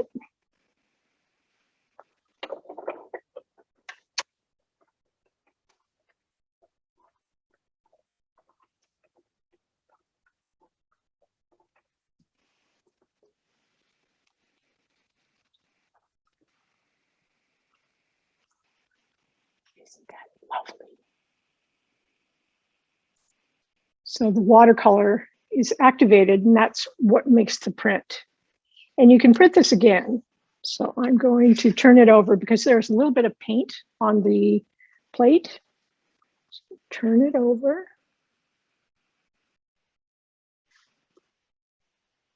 Set that down.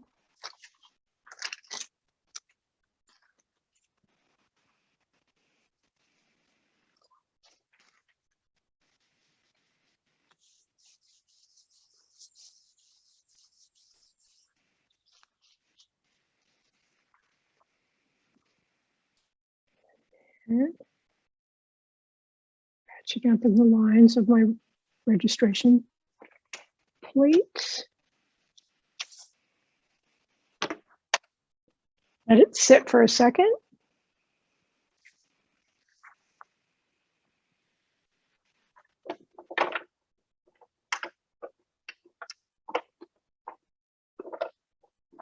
And sometimes we'll see how the second print looks, but the watercolor has been activated already. So it has a tendency to be, the second print is more intense because the watercolor has been activated. And I don't know if you can see how much detail there is in the veins of the leaf, but it's really, right, I always say it's my favorite, but it's my favorite. Didn't I just say my monoprinting is my favorite? So I'm going to get another plate because the paint does get on the plate and it can make marks in your background. And we'll see what it looks like if I print it a third time.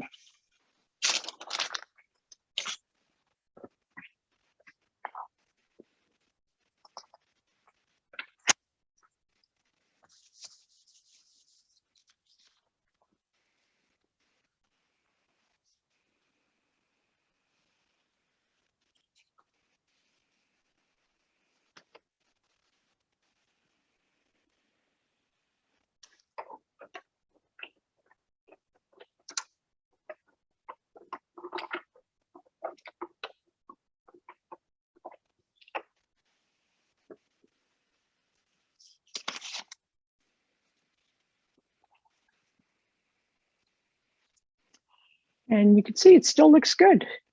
And because some of the paint has been lifted, you kind of get more detail in this one. So let's look at our sequence. This is the first one, which really doesn't have quite as much detail as the second one. Let's try to see them side by side. First one, second one, and then the third one.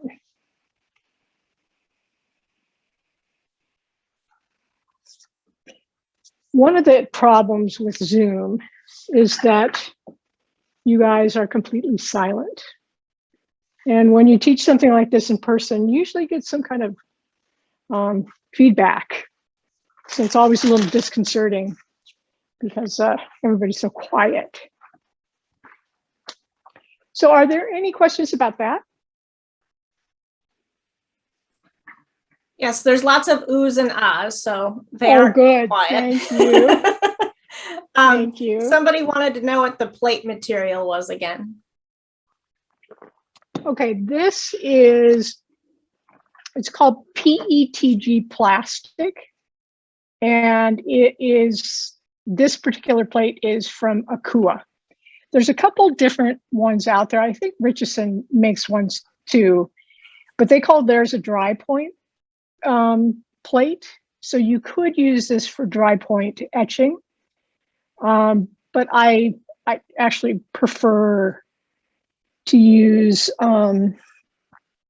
that like food packaging, which is the same kind of usually similar kind of plastic, but it is a little bit softer and it's easier to scribe. So it's made by Akua. It's called printmaking plate.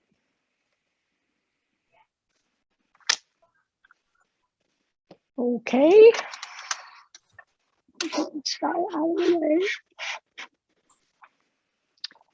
So I think my last thing I'm going to show you, and hopefully I'll have some success, because sometimes when I demo this, I don't have great success, but this is dry point. And so find a new palette.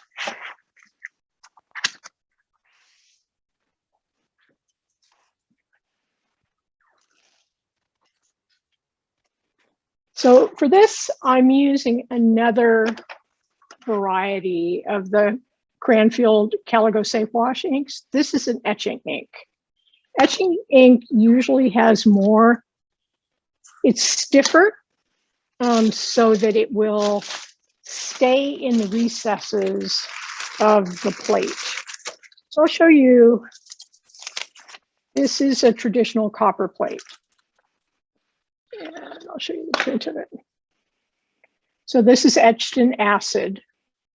So what it will have is a ground over it and something that kind of blocks out the background, and you scribe through the ground and then it's etched.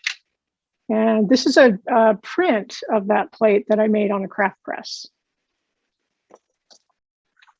So dry point does not use acid.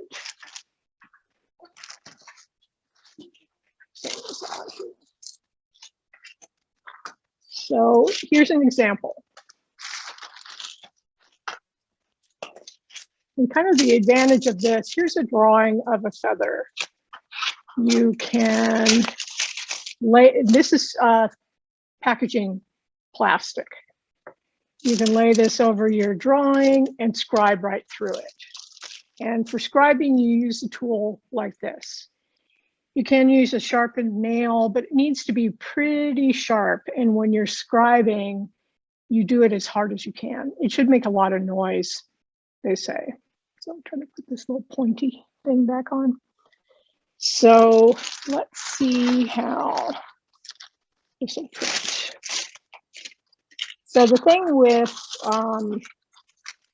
etching intaglio is that the inking is really different, because with relief, we're putting ink on the raised surface and printing that.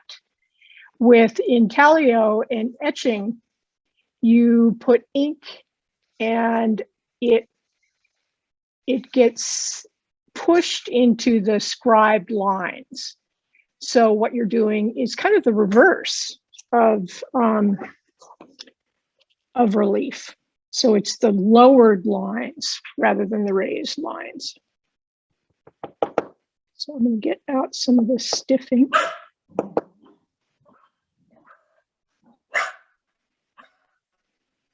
Sorry, puppy. Okay, and I'm going to use, to ink this up, rather than using a brayer, I'm going to use a dauber. I think I need a little more ink. And this dauber I made with a piece of dowel. And this gets your hands really dirty, this process. So I have a length of dowel, 1-inch dowel, put a cotton ball, and then this is weather stripping that I've tied with a piece of string. It's actually thread, bookbinding thread. This one's been around the block a few times, but so you apply ink to the dauber, and then in a circular motion, you're trying to push the ink down into the recessed lines.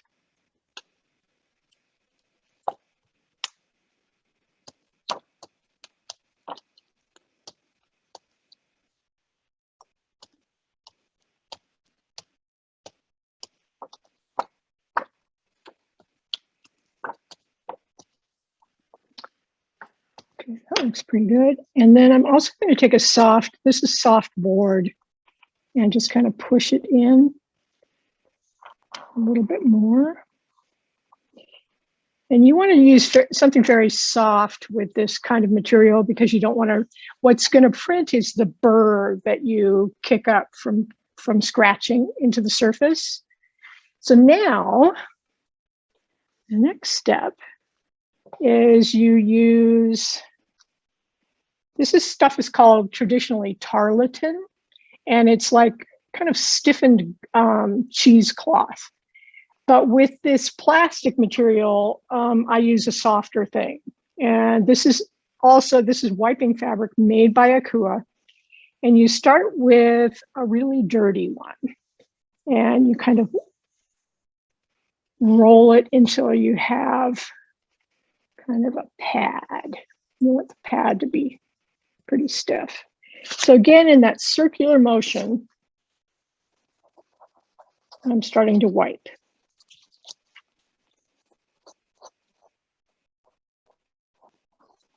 So what I'm trying to do is wipe the ink down into the scribe surface and remove ink from the rest of the plate.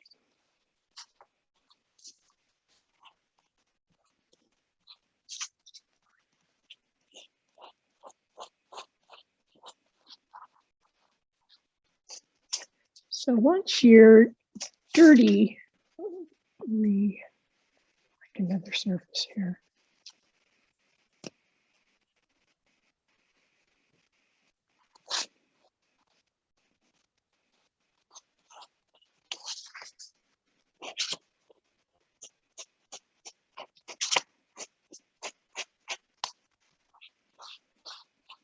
And one problem with the plastic dry point is that it's harder to ink. And you can see what's happening with my hands. So I just quickly, I'll have to do this again.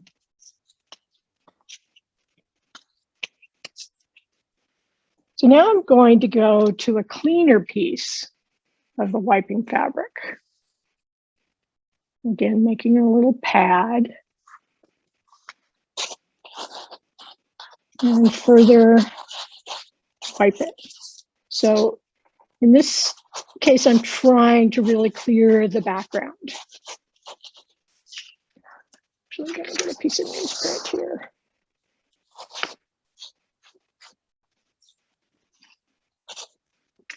And some people like a lot of what's called plate tone, and they do leave ink on the background of the plate. I have some issues with ink on the other side.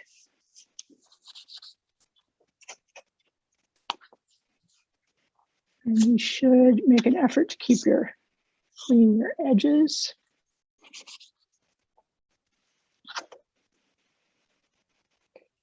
And this inking up etching plates can be very laborious. And it's not my favorite. I'm more of a relief kind of person. But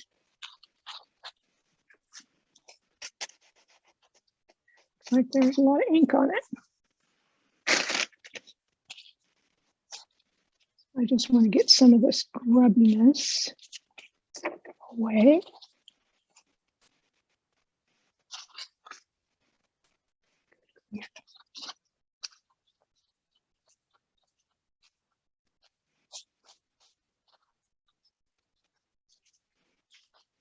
I gotta say, food plastic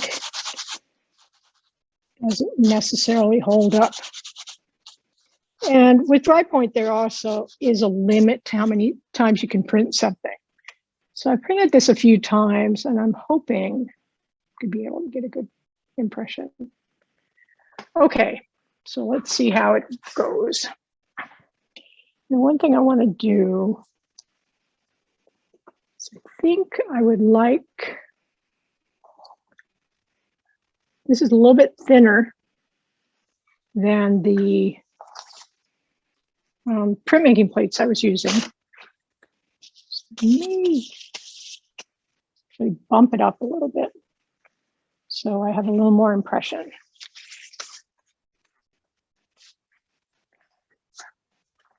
So let me see what I can find.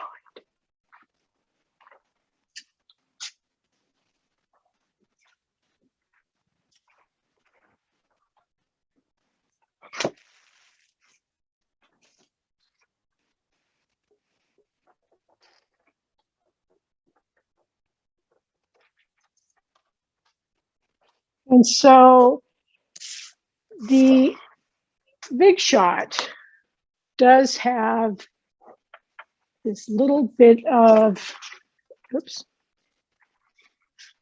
it's not quite as convenient as the ones that are adjustable, because I've had to add another piece of material in there to increase my impression. But all right. So actually, I'm going to get this started before I put the plate in.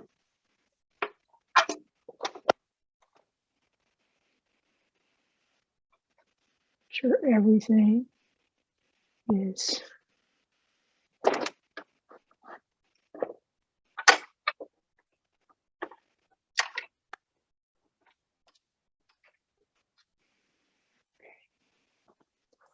let's see what we got. It looks pretty grubby if you ask me, but we'll see.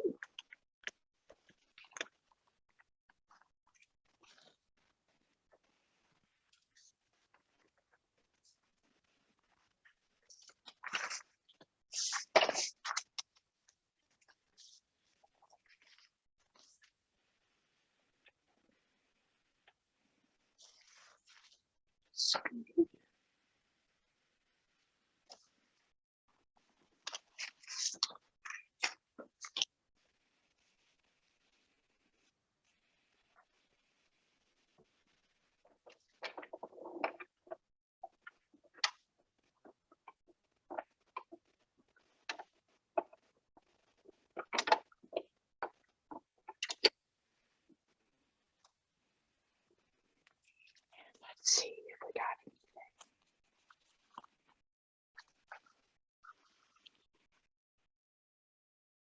There it is.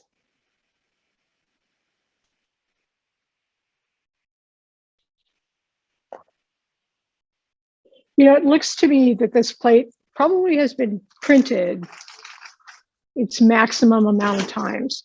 It's like what I mentioned before, when you're scribing into the surface of the plastic, you throw up a burr, which you can feel kind of the roughness of the edges, and that's what catches the ink. And so once your burr disappears by printing and inking. So it's a little less kind of clear or sharp than the first time I printed it, but it looks pretty good. At least I got enough ink on it. So that's dry point. Any questions about that?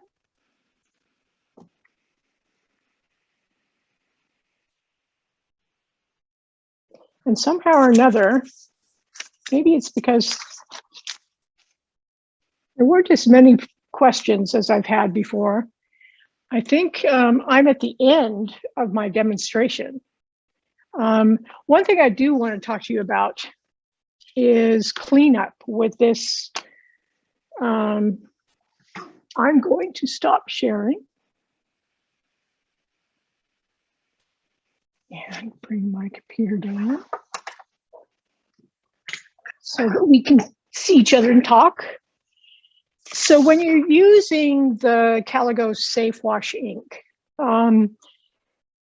you have much better luck getting the ink off if you put like Dawn detergent on your whatever it is you're cleaning, like your palette, say, and kind of rub that in, and you'll see the ink start to break down, and then use warm water and it'll clean up really nicely.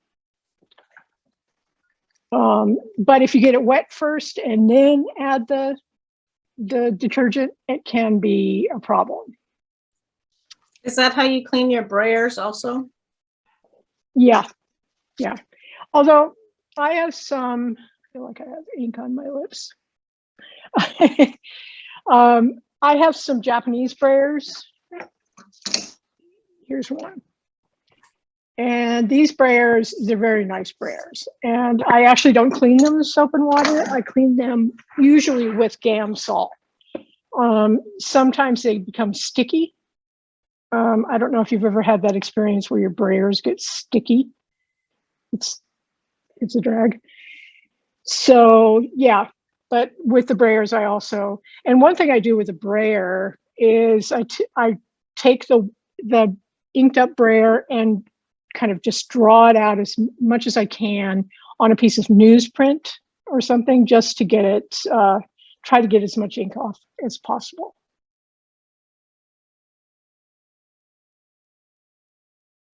If it's all right with you, I think I'll let them just verbally ask you questions instead of me. That would be great. That would be great. Just remember to unmute yourself before you talk, guys. I have a question, Rebecca. Sure. And I don't think this can be done with a craft press, but I did work in a letterpress shop, and I have some old wood type, and I'd love to use that. Is there a way to, I can't use that wood type in a craft press. Well, the thing with, if you get the Big Shot Pro, the big expensive one, and I think they're around, you know, high 200s, maybe $300. They do have the ability to print type high. I've never done this, but I have a friend that bought one. And so you take out, you don't use a platform. There is a metal kind of a base in the bottom of the press that you use instead of, you know, the platforms and things that we were using today. And you should be able to print type high, which is what wood type is. That 0.91 of an 0.918 of an inch. Cool. And another press I saw is kind of a, maybe it's a more industrial die cutting machine. I wish I could remember the name of it. My another friend of mine got one, and it will print type high, but it's very much more kind of, it doesn't, you know, how these presses are kind of cute. It looks very utilitarian. And yeah, so that's, you know, that was one of the shortcomings of printing teaching letterpress with these guys, is that we couldn't use type.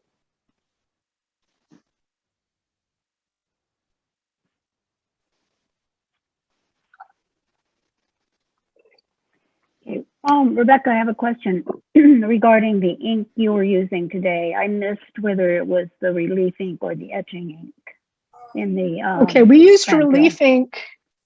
I used relief ink for everything except for the dry point. Thank you. And it used to be in the past that for monoprinting, I used Caligo, or excuse me, Akua ink. And I just don't like it as well. Akua ink can be very messy. And is there anyone here that was at, Cindy, were you at Focus? Yeah, I shipped a box of Akua ink when I taught at Focus, and opened the box, and it was just, there was ink everywhere. It is very, very messy. And so I'm preferring this ink right now. I use it for almost everything. I don't use it on my letterpress, of course. And the Akua, Rebecca, it seems like it takes a very long time to dry. Is this ink faster? I think this ink dries a little bit faster. And if you're printing on 100% cotton printmaking paper, it dries by absorption. So it absorbs into the paper. if you try to print on something with a coated surface or a very smooth surface, it will take forever to dry. It really will. Well, I just want to say, I think your directions are just very clear and well explained. And I'm just amazed great. you aren't covered with ink, but. I feel really inky, but. Oh, no. Thank you. I love that you gave us examples for, I don't draw, and so that's why I like working with type. So I love that you gave us examples for like working with leaves, that I can do that. That's great. Yeah. And I'm so excited for this format because we will be able to go back and watch it over and over and zoom in on the parts that we like, all the way up till the 1st of February of 2022. So I plan on spending a lot of the winter with you, Rebecca. Oh, great. I'm glad. And I hope the handouts are, did you get your handouts? Yes. I have to say those were amazing. And I went over them last night, and so I could follow so much easier, and I've made notes on them. Thank you. Those are fabulous. Oh, thank you.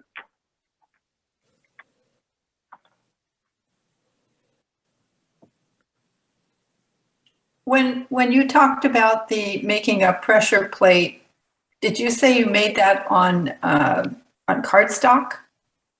I cut the shapes out of cardstock. Ah, okay. And and then I think I just put them on a piece of copy paper, glued them onto a piece of copy paper. I don't know where that is now. But I didn't show you. You can also, pressure printing is one of the only things that you can use reading type.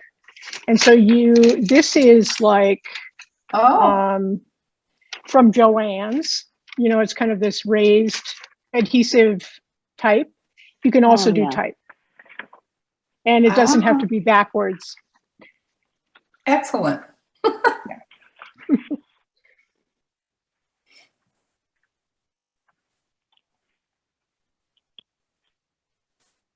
I know we have a weekend of classes here, but do you teach other classes that we can take online?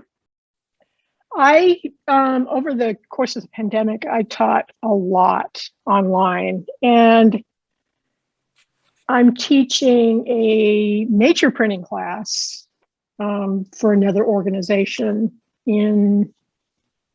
for Austin Printing Museum, and that's online, and that's in November.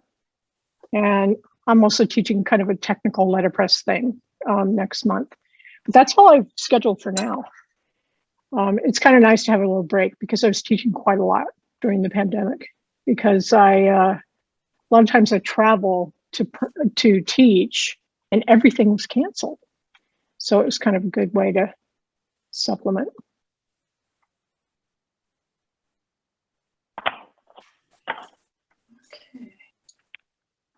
Yeah, I couldn't stretch this out for 3 hours entirely.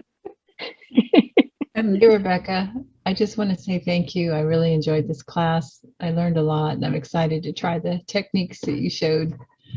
And Good. Yeah, you'll be with me most of the fall and winter also. I'm going to be trying out different techniques. So, and I love leaves too. So you're my secret. I can't think of the word. Not pen pal. Kindred spirit. Yes. Yes. Yeah. So thank you. Yeah, they're so beautiful. Why bother with anything else?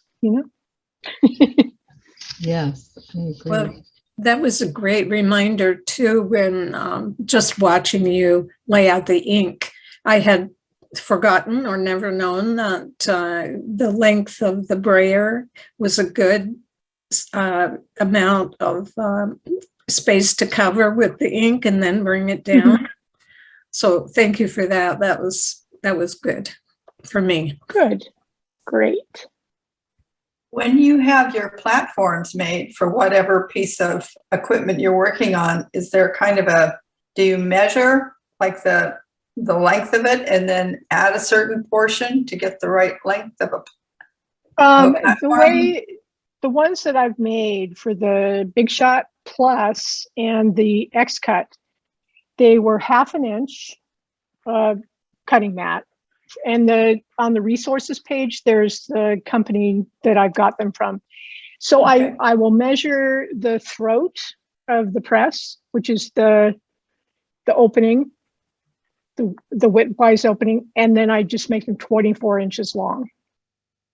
Oh, okay. And I really, you saw how convenient it is. We're just flip the felts back. Yeah. And they become, a real etching press. I had a real live etching press that I just sold recently because I just don't use it anymore. And if I they're had not to very do portable. and it took up a lot of space in this already cramped studio. Yeah. Is there a way that we can get in touch with you if we're working in the winter and we come across some question that we need refined? Yeah, I think that my email address is on the handouts. Mhm. And that's you're okay. welcome. You're Okay. welcome to email me. Thank you. And I do have a website as well, which is Pie in the Sky Press, where I keep my workshop schedule up to date. I love the name of your press. How did you come up with that? Well, I grew up with my father's side of the family were musicians, kind of home musicians. And they played kind of bluegrass and roots music. And one of the songs, and they would have these music nights. And one of the songs I heard when I was a little kid it's called The Preacher and the Slave. And the chorus is, "You get pie in the sky when you die." And which captured my imagination as a child. And when I learned how to letterpress print, this is so long-winded, I'm sorry, but there's something in letterpress, if you're setting type and you knock your type over, spill it, drop a case, whatever you do to mess up your type, it's called a pie, P-I-E. So when I learned the word pie, it just went, yeah. So that's where the long story. That's awesome. Thank you. Sure. It's a great story. I think anyone brought up in a musical family is very, very lucky. Yes. Were you in North Carolina by any chance? No, my family, my father's side of the family came from Tennessee. Not far. And then they kind of moved west and ended up in Southern California. Hope they took the music with them. Yeah, they did. So everybody played something. And more than one instrument, I would imagine. Well, my father played the guitar and the banjo.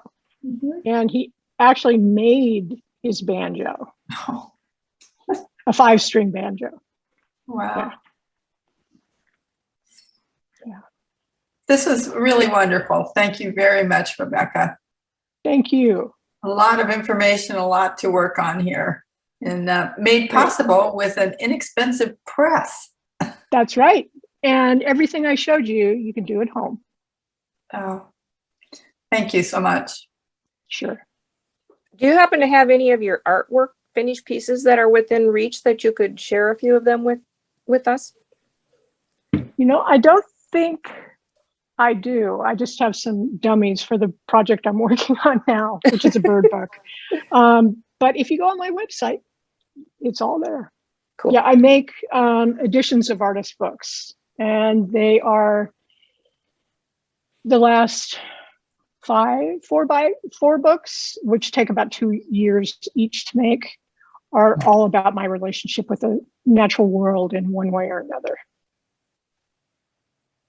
I love your website, by the way. It's beautiful. Thank you. So what do you say? Have we had enough? Zooming for one day? I don't want to go. I have such, You don't have to go. I have a question. You said that monotype printing is, you love that. And the bird that you showed was just fabulous. Do you have, Oh, is that, thank you. did you keep that, or did you end up, I mean, it's fabulous. Where is it living now? That it actually was a test. You know, I'm going to switch and show you something to my webcam. See the webcam? Let me clear the deck a little bit here, and then I'll show you what I'm working on now. So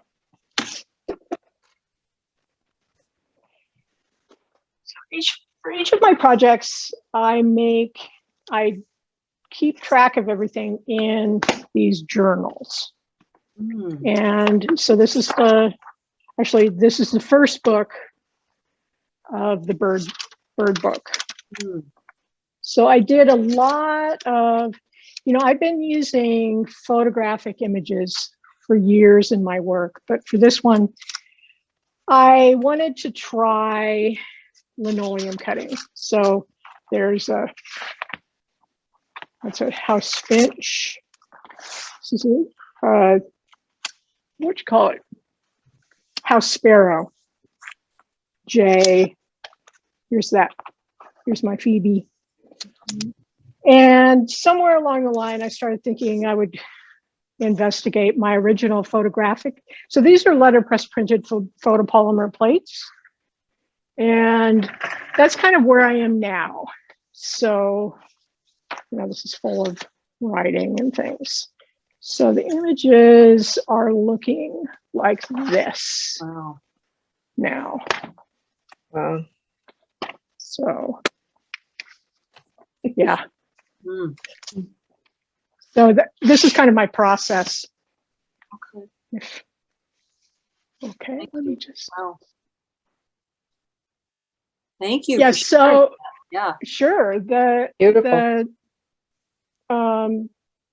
The linoleum reduction prints was part of kind of my working it out. And I think I'll go back to that in another book, because this bird thing is going to be a series. It's kind of about it's backyard bird watching in the time of COVID.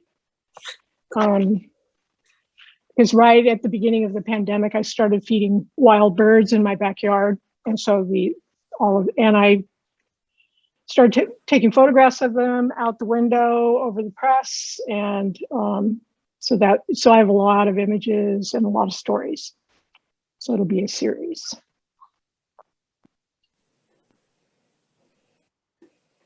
Your notebooks are fabulous. My gosh, they're just terrific. Well, if you don't keep it in one place, you'll never find it. Yeah. This is true.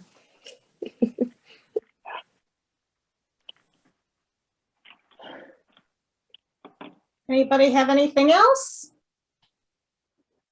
No. So I did, I hope that you all post on the workshop site what you do making these techniques, even if it's just one little thing. That's the part I really miss about in-person workshops and classes, is seeing what everybody else does. So that portion of the site will be up until the 1st of February. So you don't have to rush out and do it today. But I would really appreciate it if everybody could kind of post a little thing and tell a story about what you learned. That helps me a lot know what people enjoyed and what people follow through on. So, and I hope to see a lot of you at another workshop this weekend. Yeah. Well, Sarah, thank you for putting the festival together under, I know that it was a big drama for you. Because of, you canceled and rescheduled several times. Yeah. And it just must have been so hard. But it is. I said that. I guess one good thing is that I lost about 4 months of time in there with my injury. And so I think that made it slightly easier. I could not think about it. So it made it less of an issue at the time. So, but I am very much looking forward to April, and I'm hoping that most of you can join us then. I think Zoom has taught us a lot, and it's very good for a lot of things, but it'll be nice to see people in person. Yeah. Mhm. Yeah, maybe I'll see you in 2022, right? All right. Well, thank you guys so much, and you things when you for the rest of the weekend, let me know. Thank you.